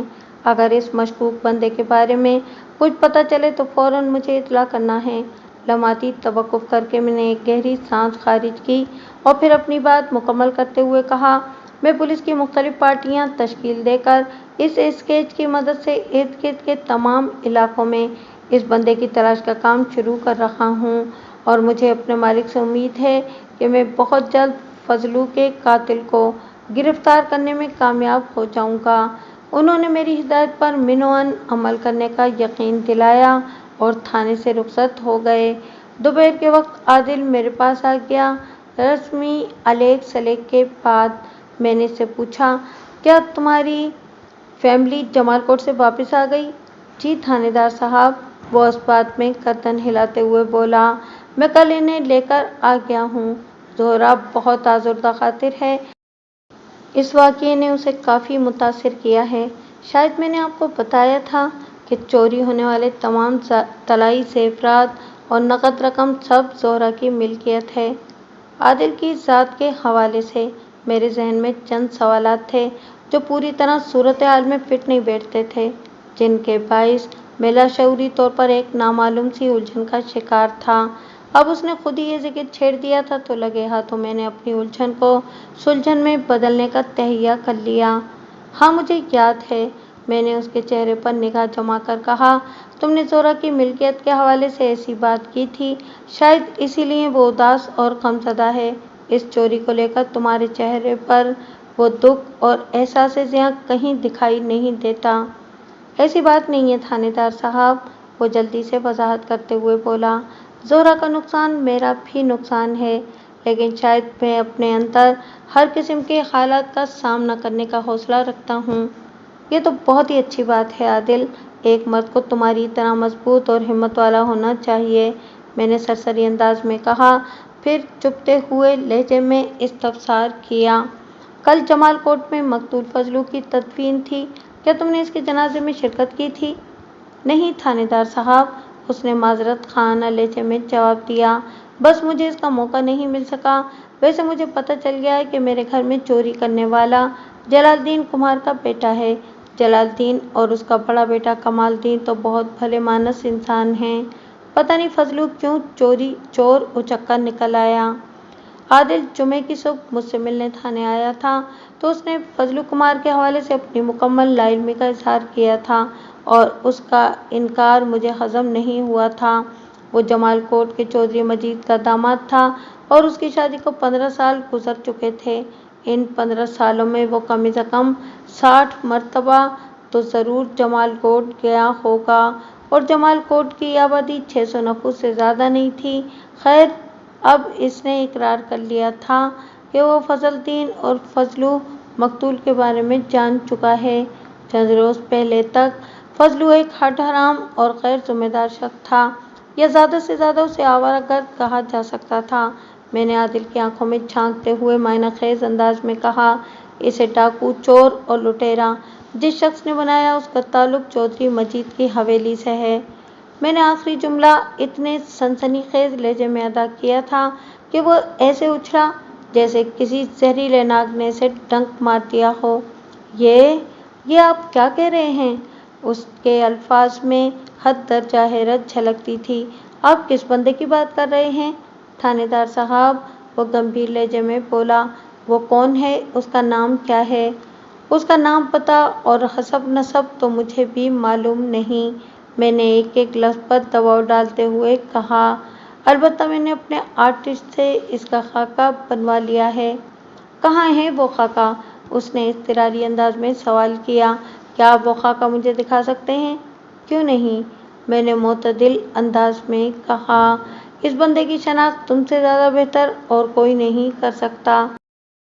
मैंने अपनी मेज़ की तराज में से मुश्ताक के फ़न का नमूना निकाल कर आदिल के सामने मेज़ पर रखते हुए सपाट आवाज़ में कहा, लो देखो अच्छी तरह से, और मुझे बताओ कि ये कौन बंदा है।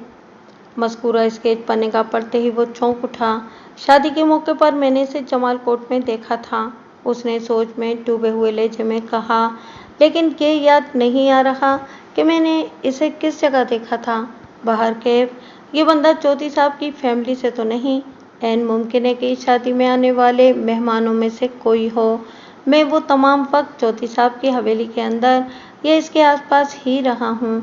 इसका मतलब ये है कि मैंने इसे इधर कहीं देखा होगा। ये बंदा चौधरी मजीद की फैमिली से ताल्लुक़ नहीं रखता, तो फिर वो इसके मेहमानों में से कोई हो सकता है, क्योंकि मैंने इस बात की तस्दीक कर ली है कि वो जमाल कोट का वसनीक नहीं, मैंने पुरसोच अंदाज में कहा। तुम अपने दिमाग पर दबाव डालकर याद करने की कोशिश करो कि तुमने इसे जमाल कोट में कहाँ देखा था। मेरी अभी तक की तफ्तीश से मैं इस नतीजे पर पहुंचा हूँ कि बुध और जुमेरात की दरमियानी रात यही बंदा फजलू कुमार के साथ जमाल कोट से घोड़े पर सवार होकर करीमाबाद पहुंचा था, और इन दोनों ने तुम्हारे घर में नकब लगाई थी। फजलू तो अब इस दुनिया में बाकी नहीं रहा। अगर इसका ये साथी मेरे हत्थे चढ़ जाए तो मैं तुम्हारी घरवाली के 25 तोला वज़न के तलाई ज़ेवरात और 2500 रुपये की नकदी इस नामुराद के अंदर से बरामद करके तुम्हारे हवाले कर दूंगा। ये मेरा तुमसे वादा है आदिल। उसके चेहरे पर खुशी की एक लहर सी दौड़ गई। वो मोतदिल अंदाज में पूछने लगा, थानेदार साहब, क्या मैं आपके मतलूबा बंदे का ये कलमी खाका अपने पास रख सकता हूँ? वो किस लिए? मैंने सवालिया नज़र से उसे घूरा। अभी आपने जो सूरत हाल मेरे सामने रखी है, इसकी रोशनी में मैंने कल सुबह जमालकोट जाने का फैसला किया है। वो वजाहत करते हुए बोला। मैं इस कलमी तस्वीर को चौधरी साहब और इनके वफादार मुलाजमीन के सामने रखूँगा। चौधरी साहब ना भी सही, लेकिन इनके नौकरों में से किसी ने ज़रूर इस बंदे को देखा होगा, और वो इसके बारे में लाजमी बहुत कुछ जानता होगा। तुम्हारी तजवीज़ इंतहाई माकूल और काबिल अमल है आदिल, मैंने ठहरे हुए लहजे में कहा। मैं तुम्हें कल एक फ़ोटो दे दूँगा। फ़ोटो? उसने उलझन ज़दा नज़र से मुझे देखा। हाँ, मैंने इस बात में गर्दन हिलाते हुए जवाब दिया। मैंने इस कलमी तस्वीर के दर्जन भर फ़ोटोग्राफ्स बनाने का आर्डर दे दिया है। ये फ़ोटोज़ कल सुबह तुम्हें मिल जाएंगे, इनमें से एक तुम भी ले लेना। शुक्रिया थानेदार साहब, वो बड़ी शाइस्तगी से बोला। फिर मुतज़ब्ज़ब लहजे में इस्तफ़सार किया, क्या मैं आपसे एक सवाल पूछ सकता हूँ? हाँ हाँ, क्यों नहीं, ज़रूर, मैंने नरमी से कहा, लेकिन इसके बदले में तुम्हें भी मेरे 2 सवालात के जवाबात देना होंगे। दूंगा, वो मजबूत लहजे में बोला। तो फिर पूछो, मैंने कहा। आपने इस बंदे की कलमी तस्वीर किस बुनियाद पर बनवाई है? उसने सवाल किया।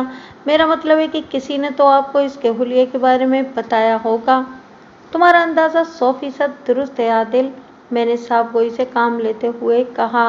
फिर नवाजा एन को पर्दे के पीछे रखते हुए सच में झूठ का भगाल लगाकर इन अल्फाज में इजाफा कर दिया। मैंने एक ऐसे बंदे को ढूंढ निकाला है जिसने बकुआ की रात फजलू और इस बंदे को घोड़े पर सवार होकर करीमाबाद की तरफ जाते देखा है। मज़कूरा बंदा जमालकोट ही से ताल्लुक़ रखता है, लेकिन जब तक ये केस किसी किनारे नहीं लग जाता, मैं इस ऐनी शाहिद का नाम मंजर-ए-आम पर नहीं ला सकता, क्योंकि इससे तफ्तीश के अमल पर बुरा असर पड़ सकता है और मैं ऐसा हरगिज़ नहीं चाहूँगा। ओह, तो ये बात है। वो एक बोझल सांस खारिज करते हुए अजीब सी नज़र से मुझे तकने लगा और बोला, अब आप अपने 2 सवाल पूछ लें। सवाल नंबर 1, मैंने उसकी आंखों में देखते हुए ठोस अंदाज में कहा, जुमे के रोज़ यानी कि परसों, जब बरसती बारिश में तुम्हारे साथ जाए बकुआ का अंदरूनी मुआयना करने तुम्हारे घर गया था, तो मैंने तीनों कमरों को मुकम्मल पाया था। फिर जब मैंने तुमसे कहा कि मुझे कमरे खोल कर दिखाओ, तो तुमने सबसे पहले इसी कमरे का ताला क्यों खोला जिसमें नकदी और तलाई ज़ेवरात रखे हुए थे? तुमने किसी दूसरे कमरे का रुख क्यों नहीं किया? सवाल नंबर 2, मैंने सांस हमवार करने के लिए लम्हाती तवक्कुफ़ किया और फिर कहा, जब हम मज़कूरा कमरे के अंदर दाखिल हुए, तो तुमने कपड़ों वाली अलमारी को खुला देखकर बेसाख्ता ये क्यों कहा था, ओ खुदाया, वो सब कुछ ले गए। अलमारी को अच्छी तरह चेक किए बगैर तुम्हें कैसे पता चला था कि चोर सब कुछ चुरा कर ले गए थे? तो आप मुझ पर भी शक कर रहे हैं? उसने खफगी आमेज लहजे में कहा। इसकी नाराज़गी में बेजारी ज़रूर शामिल थी, लेकिन मुझे वहाँ पर किसी किस्म का कोई डर, खौफ या पछतावा दिखाई नहीं दिया। मैंने इसके उकताए हुए शिकायती सवाल का मुतहम्मिल और 2 टोक जवाब देते हुए कहा, हाँ बिल्कुल, और ये मेरी तफ्तीश का तकाजा है। औकात से तो सच्चाई की तह तक पहुँचने के लिए बाज़ फर्शनास पुलिस अफसर को अपनी ज़ात पर भी शक करना पड़ता है। इंसाफ का हुसूल इतना आसान नहीं है जितना कि लोग आमतौर पर समझते हैं। थानेदार साहब, आपकी बात मेरी समझ में आ गई है, वो गहरी संजीदगी से बोला। अब मैं आपके दोनों सवालों का एक साथ जवाब देता हूँ। उसने 2 सेकंड का तवक्कुफ़ किया, फिर इन अल्फाज में वज़ाहत कर दी, मैं जानता था कि ज़ोरा के तलाई ज़ेवरात और नकद रकम किस कमरे में है, इसलिए जब मुझे पता चला कि मेरे घर में चोरी की वारदात हुई है, तो मेरे जहन में इसी जगह का ख्याल आया और मैंने उसी कमरे का रुख किया था। और आपने भी देखा होगा कि कपड़ों वाली इस खुली हुई अलमारी के दरमियानी हिस्से में एक छोटा सा सेफ बना हुआ था। जब मैंने इस सेफ के खुले हुए दरवाजे के अंदर देखा, तो वहाँ मुझे कुछ भी नज़र नहीं आया, इसीलिए मेरे मुंह से क़ज़ाए कार का ये अल्फाज निकले थे, ओ खुदाया, वो सब कुछ ले गए, क्योंकि मैंने ज़ोरा के ज़ेवरात और नकदी इसी सेफ के अंदर रखी हुई थी। उम्मीद है कि मेरी इस वजाहत से आपकी तसल्ली हो गई होगी। मैंने इस बात में सर हिलाने पर इक्तफा किया। आइंदा रोज़ सरकारी फ़ोटोग्राफ़र ने हस्बे वादा अपना काम सरअंजाम दे दिया। मैं तैयार होकर थाने आया तो मेरी मेज़ पर एक फूला हुआ भूरे रंग का लिफाफा पड़ा हुआ था। मेरे इस्तफसार पर हवलदार ने मुझे बताया, मलिक साहब, थोड़ी देर पहले एक बंदा ये लिफाफा दे गया है। उसने सिर्फ इतना कहा कि ख़ावर फ़ोटोग्राफ़र ने इस लिफाफे को इंचार्ज तक पहुंचाने के लिए कहा था। मैंने इस बंदे से लिफाफा लेकर आपकी मेज़ पर रख दिया है। मेरे ख्याल में इस लिफाफे के अंदर हमारे मतलूबा मुजरिम के फ़ोटोज़ होंगे। इस दौरान मैं लिफाफा खोल चुका था। तुम्हारा अंदाज़ा बिल्कुल दुरुस्त है अली नवाज़, मैंने हवलदार की तरफ देखे बगैर मोतदिल अंदाज में कहा। ये इसी स्केच के फ़ोटो प्रिंट्स हैं जो कल कलमकार मुश्ताक ने तैयार किया था।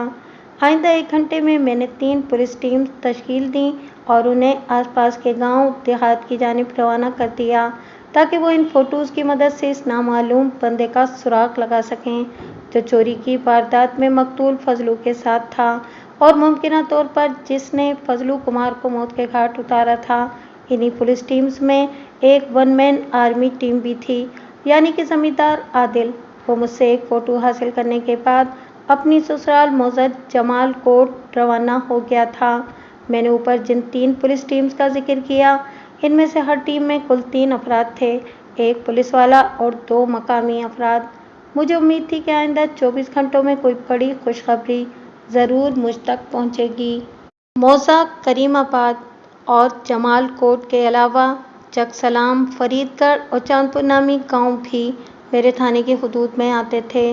چکسلام موضع کریم آباد کے جنوب میں لگ بھگ 10 میل کے فاصلے پر واقع تھا اور فرید گڑھ موضع جمال کوٹ سے 12 میل دور انتہائی مغرب میں تھا، جبکہ چاندپور جمال کوٹ کے جنوب مشرق میں کم و بیش 5 میل کی دوری پر تھا۔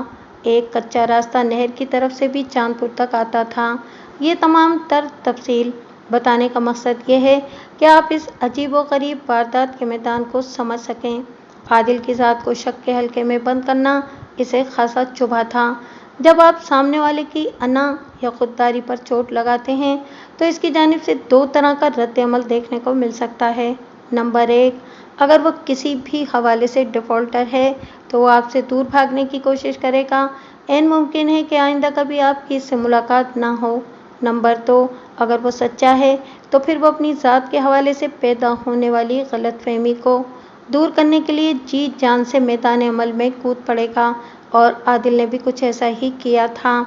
اس روز دوپہر کے بعد دوبارہ بارش شروع ہو گئی تھی، تاہم اس کی شدت میں ایسی سرکشی اور تندی نہیں تھی کہ روزمرہ کے کاموں میں تعطل پیدا ہو جائے۔ اس بارش کو خوشگوار بوندا باندی کہا جا سکتا تھا۔ شام سے چند منٹ پہلے عادل تھانے آیا اور اس نے بڑے فخریہ لہجے میں بتایا، تھانے دار صاحب، میں نے اس بندے کا سراغ لگا لیا ہے جسے آپ بے تابی سے تلاش کر رہے تھے۔ بات کے اختتام پر اس نے وہ فوٹو نکال کر میرے سامنے رکھ دیا جو صبح میں نے اسے دیا تھا۔ عادل کی اطلاع میں سنسنی خیزی تھی۔ میں نے چونک کر اس کی طرف دیکھا اور اضطراری لہجے میں استفسار کیا، کون ہے یہ اور کہاں کا رہنے والا ہے؟ اس کا نام طفیل نائی ہے اور یہ سعید نائی کا اکلوتا بیٹا ہے۔ وہ مذکورہ شخص کے جغرافیے اور تاریخ سے مجھے آگاہ کرتے ہوئے بڑے اعتماد سے بولا۔ اس کا تعلق موضع چاندپور سے ہے۔ اس کا چال چلن ٹھیک نہیں، وہ کئی بار جیل بھی جا چکا ہے۔ ایک مرتبہ اسے کسی سنگین جرم میں 8 سال کی سزا بھی ہوئی تھی، لیکن یہ کافی عرصہ پہلے کی بات ہے۔ یقیناً یہ میرے یہاں تعینات ہونے سے بہت پہلے کی بات ہوگی، ورنہ مجھے طفیل نائی کے بارے میں ضرور معلوم ہوتا۔ میں نے عادل کا بیان گہری دلچسپی اور توجہ سے سنا اور اس کے خاموش ہونے پر ٹھوس لہجے میں استفسار کیا، کیا یہ ساری معلومات تمہیں چودھری صاحب نے دی ہیں؟ نہیں جناب، وہ نفی میں گردن ہلاتے ہوئے بولا، چودھری مجید تو طفیل نائی کے بارے میں کچھ بھی نہیں جانتے۔ یہ ساری باتیں مجھے حویلی میں کام کرنے والے ایک ملازم قدیر نے بتائی ہیں۔ قدیر کا تعلق بھی کسی زمانے میں موضع چاندپور ہی سے تھا۔ قدیر نے طفیل نائی کو حویلی کے اندر دیکھا تھا۔ دراصل بات یہ ہے، وہ سانس ہموار کرنے کی غرض سے رکا اور پھر اپنی بات کو مکمل کرتے ہوئے بولا، چودھری مجید کے چھوٹے بھائی چودھری حمید کی سسرال چاندپور میں ہے۔ ریحانہ کی شادی میں شرکت کے لیے کئی لوگ چاندپور سے جمال کوٹ آئے تھے، جن میں سے بعض تو ہفتہ بھر حویلی ہی میں رکے تھے۔ میرے خیال میں طفیل نائی بھی انہی کے ساتھ جمال کوٹ آیا تھا۔ کیا چودھری برادران ایک ہی حویلی میں رہائش پذیر ہیں یا دونوں کے گھر الگ ہیں؟ میں نے ایک فوری خیال کے تحت پوچھ لیا۔ حویلی تو ایک ہی ہے تھانے دار صاحب، اس نے جواب دیا، لیکن اندر خانے دونوں بھائیوں کا قیام و طعام اور دیگر معاملات ایک دوسرے سے جدا ہیں، اور اس نفاق کا سبب دونوں بھائیوں کی بیویاں ہیں۔ چودھری مجید کی بیوی نجمہ خاتون اور چودھری حمید کی بیوی شکیلہ بیگم کی آپس میں بالکل نہیں بنتی۔ دونوں بھائی اپنی بیویوں کے مسائل، فطرت اور عادات سے اچھی طرح واقف ہیں، لہٰذا انہوں نے امن و امان اور عزت و آبرو کے معاملات کو قابو میں رکھنے کے لیے دونوں فیملیز کے الگ الگ رہن سہن پر سمجھوتا کر رکھا ہے۔ اس سے ظاہر ہوتا ہے کہ چودھری برادران زمانہ شناس اور حقیقت پسند ہیں۔ میں نے ٹھہرے ہوئے لہجے میں کہا، انہیں صاحبان فہم و فراست بھی کہا جا سکتا ہے، ورنہ بیویوں کی حیض بیض میں ایک بھائی کو دوسرے بھائی کا گلا کاٹنے پر مجبور کر دیا جاتا ہے۔ وہ تائیدی انداز میں گردن ہلاتے ہوئے بولا، یہ تو آپ بالکل درست فرما رہے ہیں تھانے دار صاحب۔ تمہاری اس فوٹو تفتیش کے بارے میں چودھری مجید یا کسی اور نے تم سے کوئی سوال کیا؟ میں نے معتدل انداز میں پوچھا، میرا مطلب ہے کہ انہوں نے یہ جاننے کی کوشش کی کہ تم یہ کیا کرتے پھر رہے ہو؟ میں نے اپنے اس مشن کا ذکر صرف چودھری مجید سے کیا تھا اور وہ بھی سارا پس منظر بیان کرنے کے بعد وہ صاف گوئی کا مظاہرہ کرتے ہوئے بولا، اور کسی نے مجھ سے کچھ پوچھا نہیں اور میں نے خود سے کسی کو کچھ بتایا نہیں۔ چوتھی صاحب نے میری موجودگی میں اپنے ملازم قدیر سے پوچھ تاچھ کی تھی اور یہ تاکید بھی کر دی تھی کہ ان معاملات کو وہ خود تک ہی محدود رکھے۔ تب تو ٹھیک ہے، میں نے اطمینان بھری گہری سانس خارج کرتے ہوئے کہا۔ تھوڑی دیر کے بعد عادل تھانے سے رخصت ہو گیا۔ اپنے مطلوبہ بندے کے بارے میں مجھے اس قدر مفید معلومات حاصل ہو چکی تھیں کہ کسی عملی اقدام کے بارے میں صبح کا انتظار نہیں کیا جا سکتا تھا۔ اگلے 1 گھنٹے میں نے حوالدار علی نواز کی سرکردگی میں 3 افراد کی ایک ٹیم بنائی اور انہیں ہر ضروری چیز سے لیس کر کے طفیل لائی کی گرفتاری کے لیے موزہ چاندپور روانہ کر دیا۔ منگل 14 جنوری کی صبح کئی لحاظ سے میرے لیے اطمینان بخش، نتیجہ خیز اور خوش آئند تھی۔ میں نے گزشتہ رات حوالدار علی نواز کی قیادت میں جو پولیس پارٹی طفیل لائی کی گرفتاری کی غرض سے چاندپور بھیجی تھی، وہ طلوع آفتاب کے ساتھ کامیاب و کامران واپس آ گئی تھی اور میرا مطلوبہ بندہ یعنی طفیل لائی اس وقت حوالدار کی حوالگی میں ٹرائل روم کی سیر کر رہا تھا۔ کوئی ملزم جب پولیس کے ہتھے چڑھ جائے تو اس کی زبان کو رواں کرنا نہایت آسان ہو جاتا ہے۔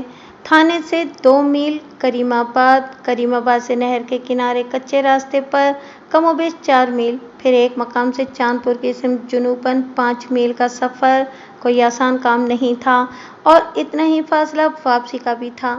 بھلا ہو ماہ جنوری کی کہ 14 گھنٹے پر محیط لمبی رات کا کہ وہ لوگ الصبح اپنے مشن سے سرخرو ہو کر واپس آئے تھے، لیکن اس دوران میں مسلسل سفر میں رہنے کی وجہ سے ان کے جسموں کی جو حالت ہوئی تھی وہ علی نواز کی تفتیش سے صاف جھلک رہی تھی۔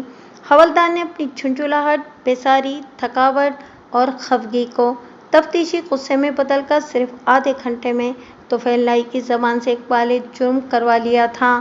طفیل کے بیان کے مطابق اس نے نیت میں کوئی فتور آ جانے کے سبب فضلو کو قتل نہیں کیا تھا، بلکہ فضلو کی عبرتناک موت اس کے منصوبے کا حصہ تھی۔ اس غریب فضلو نے تمہارا کیا بگاڑا تھا جو تم نے اس کی جان لے لی؟ میں نے کڑے لہجے میں پوچھا۔ وہ بیچارہ تو تمہیں جانتا تک نہیں تھا، تم نے اسے اپنے مکروہ منصوبے کی بھینٹ کیوں چڑھا دیا؟ اور وہ تمام مسروقہ مال تم نے کہاں چھپایا ہے؟ حوالدار طفیل کو چاندپور سے گرفتار کر کے تھانے تو لے آیا تھا، لیکن چاندپور میں اور بعد ازاں راستے میں اس نے طلائی زیورات اور نقدی کے حوالے سے زبان نہیں کھولی تھی، مگر حوالدار کی حالیہ میزبانی نے طفیل کی زبان کے سارے قفل کھول دیے تھے اور وہ کسی ریکارڈ کے مانند بجنے کی پوزیشن میں آ گیا تھا۔ فضلو سے میری کوئی دوستی تھی اور نہ ہی کوئی دشمنی۔ طفیل نے میرے سوال کے جواب میں بتایا، مجھے یہی کہا گیا تھا کہ جمال کوٹ کے کسی وسنیک کو اپنے ساتھ ملا کر یہ واردات کرو اور جب مال ہتھے لگ جائے تو اپنے ساتھی کا کام تمام کر دینا ہے۔ اور جہاں تک چوری کے مال کی بات ہے تو وہ ذرا دیر کو رک کر گہری سانسیں لینے لگا۔ حوالدار نے اس کا گویا حشر نشر کر ڈالا تھا۔ اسے بولنے میں بھی کافی دقت محسوس ہو رہی تھی۔ چند لمحات کے توقف کے بعد وہ دوبارہ گویا ہوا۔ فضلو کو موت کی نیند سلانے کے بعد میں گھوڑے پر سوار ہو کر جمال کوٹ گیا تھا اور قیمتی سامان والی پوٹلی میں نے چودھرائن جی کے حوالے کر دی تھی۔ کون چودھرائن؟ میں نے سرسراتی ہوئی آواز میں سوال کیا۔ جمال کوٹ کی حویلی میں تو 2 چودھرائنیں ہیں۔ میں چھوٹی چودھرائن شکیلہ بیگم کی بات کر رہا ہوں تھانے دار صاحب، وہ نحیف سی آواز میں بولا۔ میں نے یہ سب کچھ انہی کے حکم پر کیا ہے۔ طفیل سے سوال و جواب کے دوران میں اس کا اقبالی بیان بھی قلم بند کرتا جا رہا تھا۔ جب وہ اپنی بات مکمل کر چکا تو میں نے اس کی آنکھوں میں جھانکتے ہوئے سوال کیا، بعد میں تم اپنے اس بیان سے پھر تو نہیں جاؤ گے؟ جو سچائی تھی وہ میں نے آپ کو بتا دی ہے، وہ بڑے اعتماد سے بولا۔ آپ مجھ پر بھروسہ کریں یا نہ کریں، آپ کی مرضی۔ بات میری مرضی کی نہیں، تمہارے مستقبل کی ہے طفیل، میں نے ایک باریک قانونی نکتے کی جانب اس کی توجہ مبذول کراتے ہوئے کہا۔ تمہارے اس بیان کی روشنی میں پولیس چھوٹے چودھری حمید والے رہائشی حصے پر چھاپہ مارے گی اور مال مسروقہ برآمد کرنے میں ہمیں کسی دشواری کا سامنا نہیں کرنا پڑے گا۔ اس صورت میں شکیلہ بیگم تم سے بڑی مجرم گردانی جائے گی، کیونکہ تم نے اسی کے ایما پر یہ سب کچھ کیا ہے۔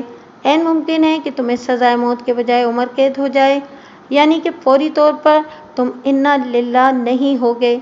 लेकिन अगर तुमने इस बयान से इन्हिराफ करते हुए चौधराइन को बचाने के लिए सब कुछ अपने साथ ले लिया तो समझ लो कि फांसी पक्की है। वो सरासीमा नज़र से मुझे तकने लगा। मैं मरना नहीं चाहता थानेदार साहब, इसने भर्राई हुई मगर मिन्नत रेज़ आवाज़ में कहा। जिस तरफ ज़िंदगी की उम्मीद है मैं इसी समत जाऊंगा और ये सच्चाई का साथ देना भी होगा। हो सकता है कि अल्लाह को मेरा ये अमल पसंद आ जाए और वो मेरे लिए कोई आसानी पैदा कर दे। इस बदबख्त को बहुत देर से हक और सच का साथ देने का ख्याल आया था। बाहर कैफ मैंने देर आयत दुरुस्त आयत को ज़हन में रखते हुए तुफैल से मज़ीद कोई सवाल नहीं किया और इकबाली बयान पर उसका अंगूठा सब्त करने के बाद इसे हवालात में बंद कर दिया। इसके बाद वाले तमाम मराहिल आसान हो गए। इस रोज़ मैं आदिल और 2 कांस्टेबल को साथ लेकर जमाल कोर्ट पहुंच गया। मैंने रास्ते में आदिल को सूरत हाल से आगाह कर दिया था। सच्चाई जानकर उसका चेहरा गुस्से से तिमतिमा उठा और मेरे खामोश होने पर उसने खासे जारिहाना लहजे में मुझसे पूछा, थानेदार साहब, आखिर मैंने इस औरत का क्या बिगाड़ा है जो इसने मेरे घर का सफाया करा दिया? तुम्हारा सवाल बहुत अच्छा है आदिल, मुझे पसंद आया। मैंने इसके चेहरे पर निगाह जमा कर मोतदिल अंदाज में कहा, लेकिन इसका जवाब मैं नहीं, तुम्हारे ससुर की भावज शकीला बेगम देगी और जब मुझे पता चल जाएगा तो मैं तुम्हें पहली फुर्सत में बता दूंगा। ये मेरा तुमसे वादा रहा। वो जुज़बुज़ होकर दूसरी तरफ देखने लगा। जमाल कोर्ट की हवेली में मेरी हंगामी कार्रवाई खासी तसल्ली बख्श और नतीजा खेज रही। अगरचे इस मौके पर बड़े चौधरी मजीद ने मुझे हाथ हौला रखने को कहा, लेकिन मैंने इसकी एक नहीं सुनी। चौधरी साहब, आपकी सबसे बड़ी बेटी ज़ोरा के घर से चोरी होने वाले 25 तोले के तलाई ज़ेवरात और 2500 रुपये की तगड़ी रकम मैंने आपकी निगाह के सामने आपकी भाभी शकीला बेगम के कमरे से बरामद किए हैं। मैंने बाशिगाफ अल्फाज में कहा। मैंने तुफैल लाई को अपने थाने के हवालात में बंद कर रखा है और अब शकीला बेगम को भी मैं माले बाजियाब मैं थाने लेकर जा रहा हूँ। इन दोनों की किस्मत का फैसला अदालत में होगा। थानेदार साहब, चौधरी मजीद ने खुशामदाना अंदाज में मुझसे कहा, ये नकदी और तलाई ज़ेवरात मेरी बेटी की मिल्कियत हैं। अगर ज़ोरा अपनी चाची को माफ़ कर दे तो क्या आप इस मामले को इधर हवेली ही में रफा दफा करने को तैयार हैं? हरगिज़ नहीं, मैंने कतई लहजे में कहा। यह मामला महज ज़ेवरात और नकदी की चोरी का नहीं चौधरी साहब। जो माल मसरूक़ा की बरामदगी के बाद इसे रफ़ा दफ़े कर दिया जाए। इस घिनौनी वारदात के साथ एक इंसान का कत्ल भी जुड़ा हुआ है जो तुफैल लाई ने आपकी भाभी के हुक्म पर किया था। लिहाजा आप मुझसे किसी रूह रियायत की तवक्को न रखें, क्योंकि मैंने ड्रामाई अंदाज में तवक्कुफ़ करके गहरी नज़र से चौधरी मजीद की तरफ देखा और इन अल्फाज में इजाफ़ा कर दिया, कोई शख्स आला और पा ख़ानदान से ताल्लुक़ रखता हो या इसका वास्ता निचले खिदमतगार तबके से हो, कानून की नज़र में इन दोनों के खून की कीमत और अहमियत एक जैसी है। मैं फजलदीन और फजलू कुम्हार की मौत को एक लम्हे के लिए भी नज़रअंदाज नहीं कर सकता। मेरे अटल अंदाज के जवाब में चौधरी मजीद दूर की कौड़ी लाया। उसने सरसराती हुई आवाज़ में मुझसे इस्तफसार किया, अगर हम फजलू के भाई और बाप को खून बहा लेने के लिए राज़ी कर लें तो कैसा रहेगा? वो लोग दियत कीमत में जितनी रकम या ज़रई अराज़ी का मुतालबा करेंगे हम देने को तैयार हैं। आखिर इन्हें भी इसी गांव में रहना है, वो मेरी इस पेशकश को ठुकरा नहीं सकते। चौधरी मजीद के आखिरी 2 जुमलों में एक संगीन धमकी छुपी हुई थी। मुझे इस अमर में कोई शुबा नहीं था कि चौधरी मजीद अपनी ताकत और इख्तियार के बल पर मकतूल फजलू के लवाहिकीन की ज़िंदगी को अजाबनाक बना सकता था। लिहाजा इस मौके पर मैंने इससे उलझने की कोशिश नहीं की। मैं इस केस को अदालत तक तो पहुंचा कर ही दम लूँगा। मैंने ठंडे और रसानियत भरे लहजे में कहा, अगर आप मकतूल फजलू के लवाहिकीन को खूब बहा की रकम लेकर केस को ख़त्म करने के लिए राज़ी कर लेते हैं तो मुझे भला क्या एतराज़ हो सकता है, मगर ऐसी हर कोशिश आप अपने वकील के ज़रिए जज के सामने अदालत में करेंगे। मेरे 2 टोक अंदाज में ऐसी तवानाई भरी हुई थी कि चौधरी मजीद को जैसे चुप सी लग गई। इस मौके पर छोटे चौधरी हमीद ने आदिल से कहा, पुत्र, तुम ही थानेदार को समझाने की कोशिश करो। चाचा जी, आदिल ने मुतदिल अंदाज में कहा, फिलहाल तुम्हें थानेदार को समझने की कोशिश कर रहा हूँ और वो आसानी से मेरी समझ में आ भी रहे हैं। तुम जानते हो, शकीला ने अपने भतीजे के लिए रिहाना का रिश्ता मांगा था। चौधरी हमीद ने आदिल से कहा। भाई साहब इस रिश्ते के लिए तकरीबन राजी हो चुके थे, लेकिन तुमने इनका इरादा बदल दिया। भाई साहब तुम्हारी बहुत सुनते हैं। बस शकीला के दिल में इसी बात का गुस्सा था। उसके ख्याल में अगर तुम इस रिश्ते की मुखालफत ना करते तो रिहाना की शादी शकीला के भतीजे से हो जाती। मैं जानता था कि शकीला तुमसे नफरत करती है, लेकिन अपनी नफरत के इजहार के लिए उसने जो राह इख्तियार की, मैं इसकी तवक्को नहीं कर रहा था।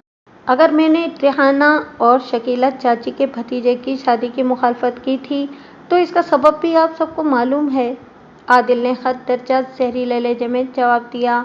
मैं इस हवेली का दामाद हूँ और रिहाना रिश्ते में मेरी छोटी साली ही सही, लेकिन मैंने हमेशा इसे अपनी बेटी नौरीन के मकाम पर देखा है। चाची शकीला का भतीजा रिहाना से ना सिर्फ 15 साल बड़ा है, बल्कि वो जहनी मरीज भी है। इसकी दिमागी बीमारी किसी से ढकी छुपी नहीं। जब मैं रिहाना को अपनी बेटी समझता हूँ तो फिर मैं एक जहनी माजूर से इसकी शादी कैसे होने दे सकता था। मैंने जो भी किया इस पर मुझे कोई शर्मिंदगी या पछतावा नहीं है।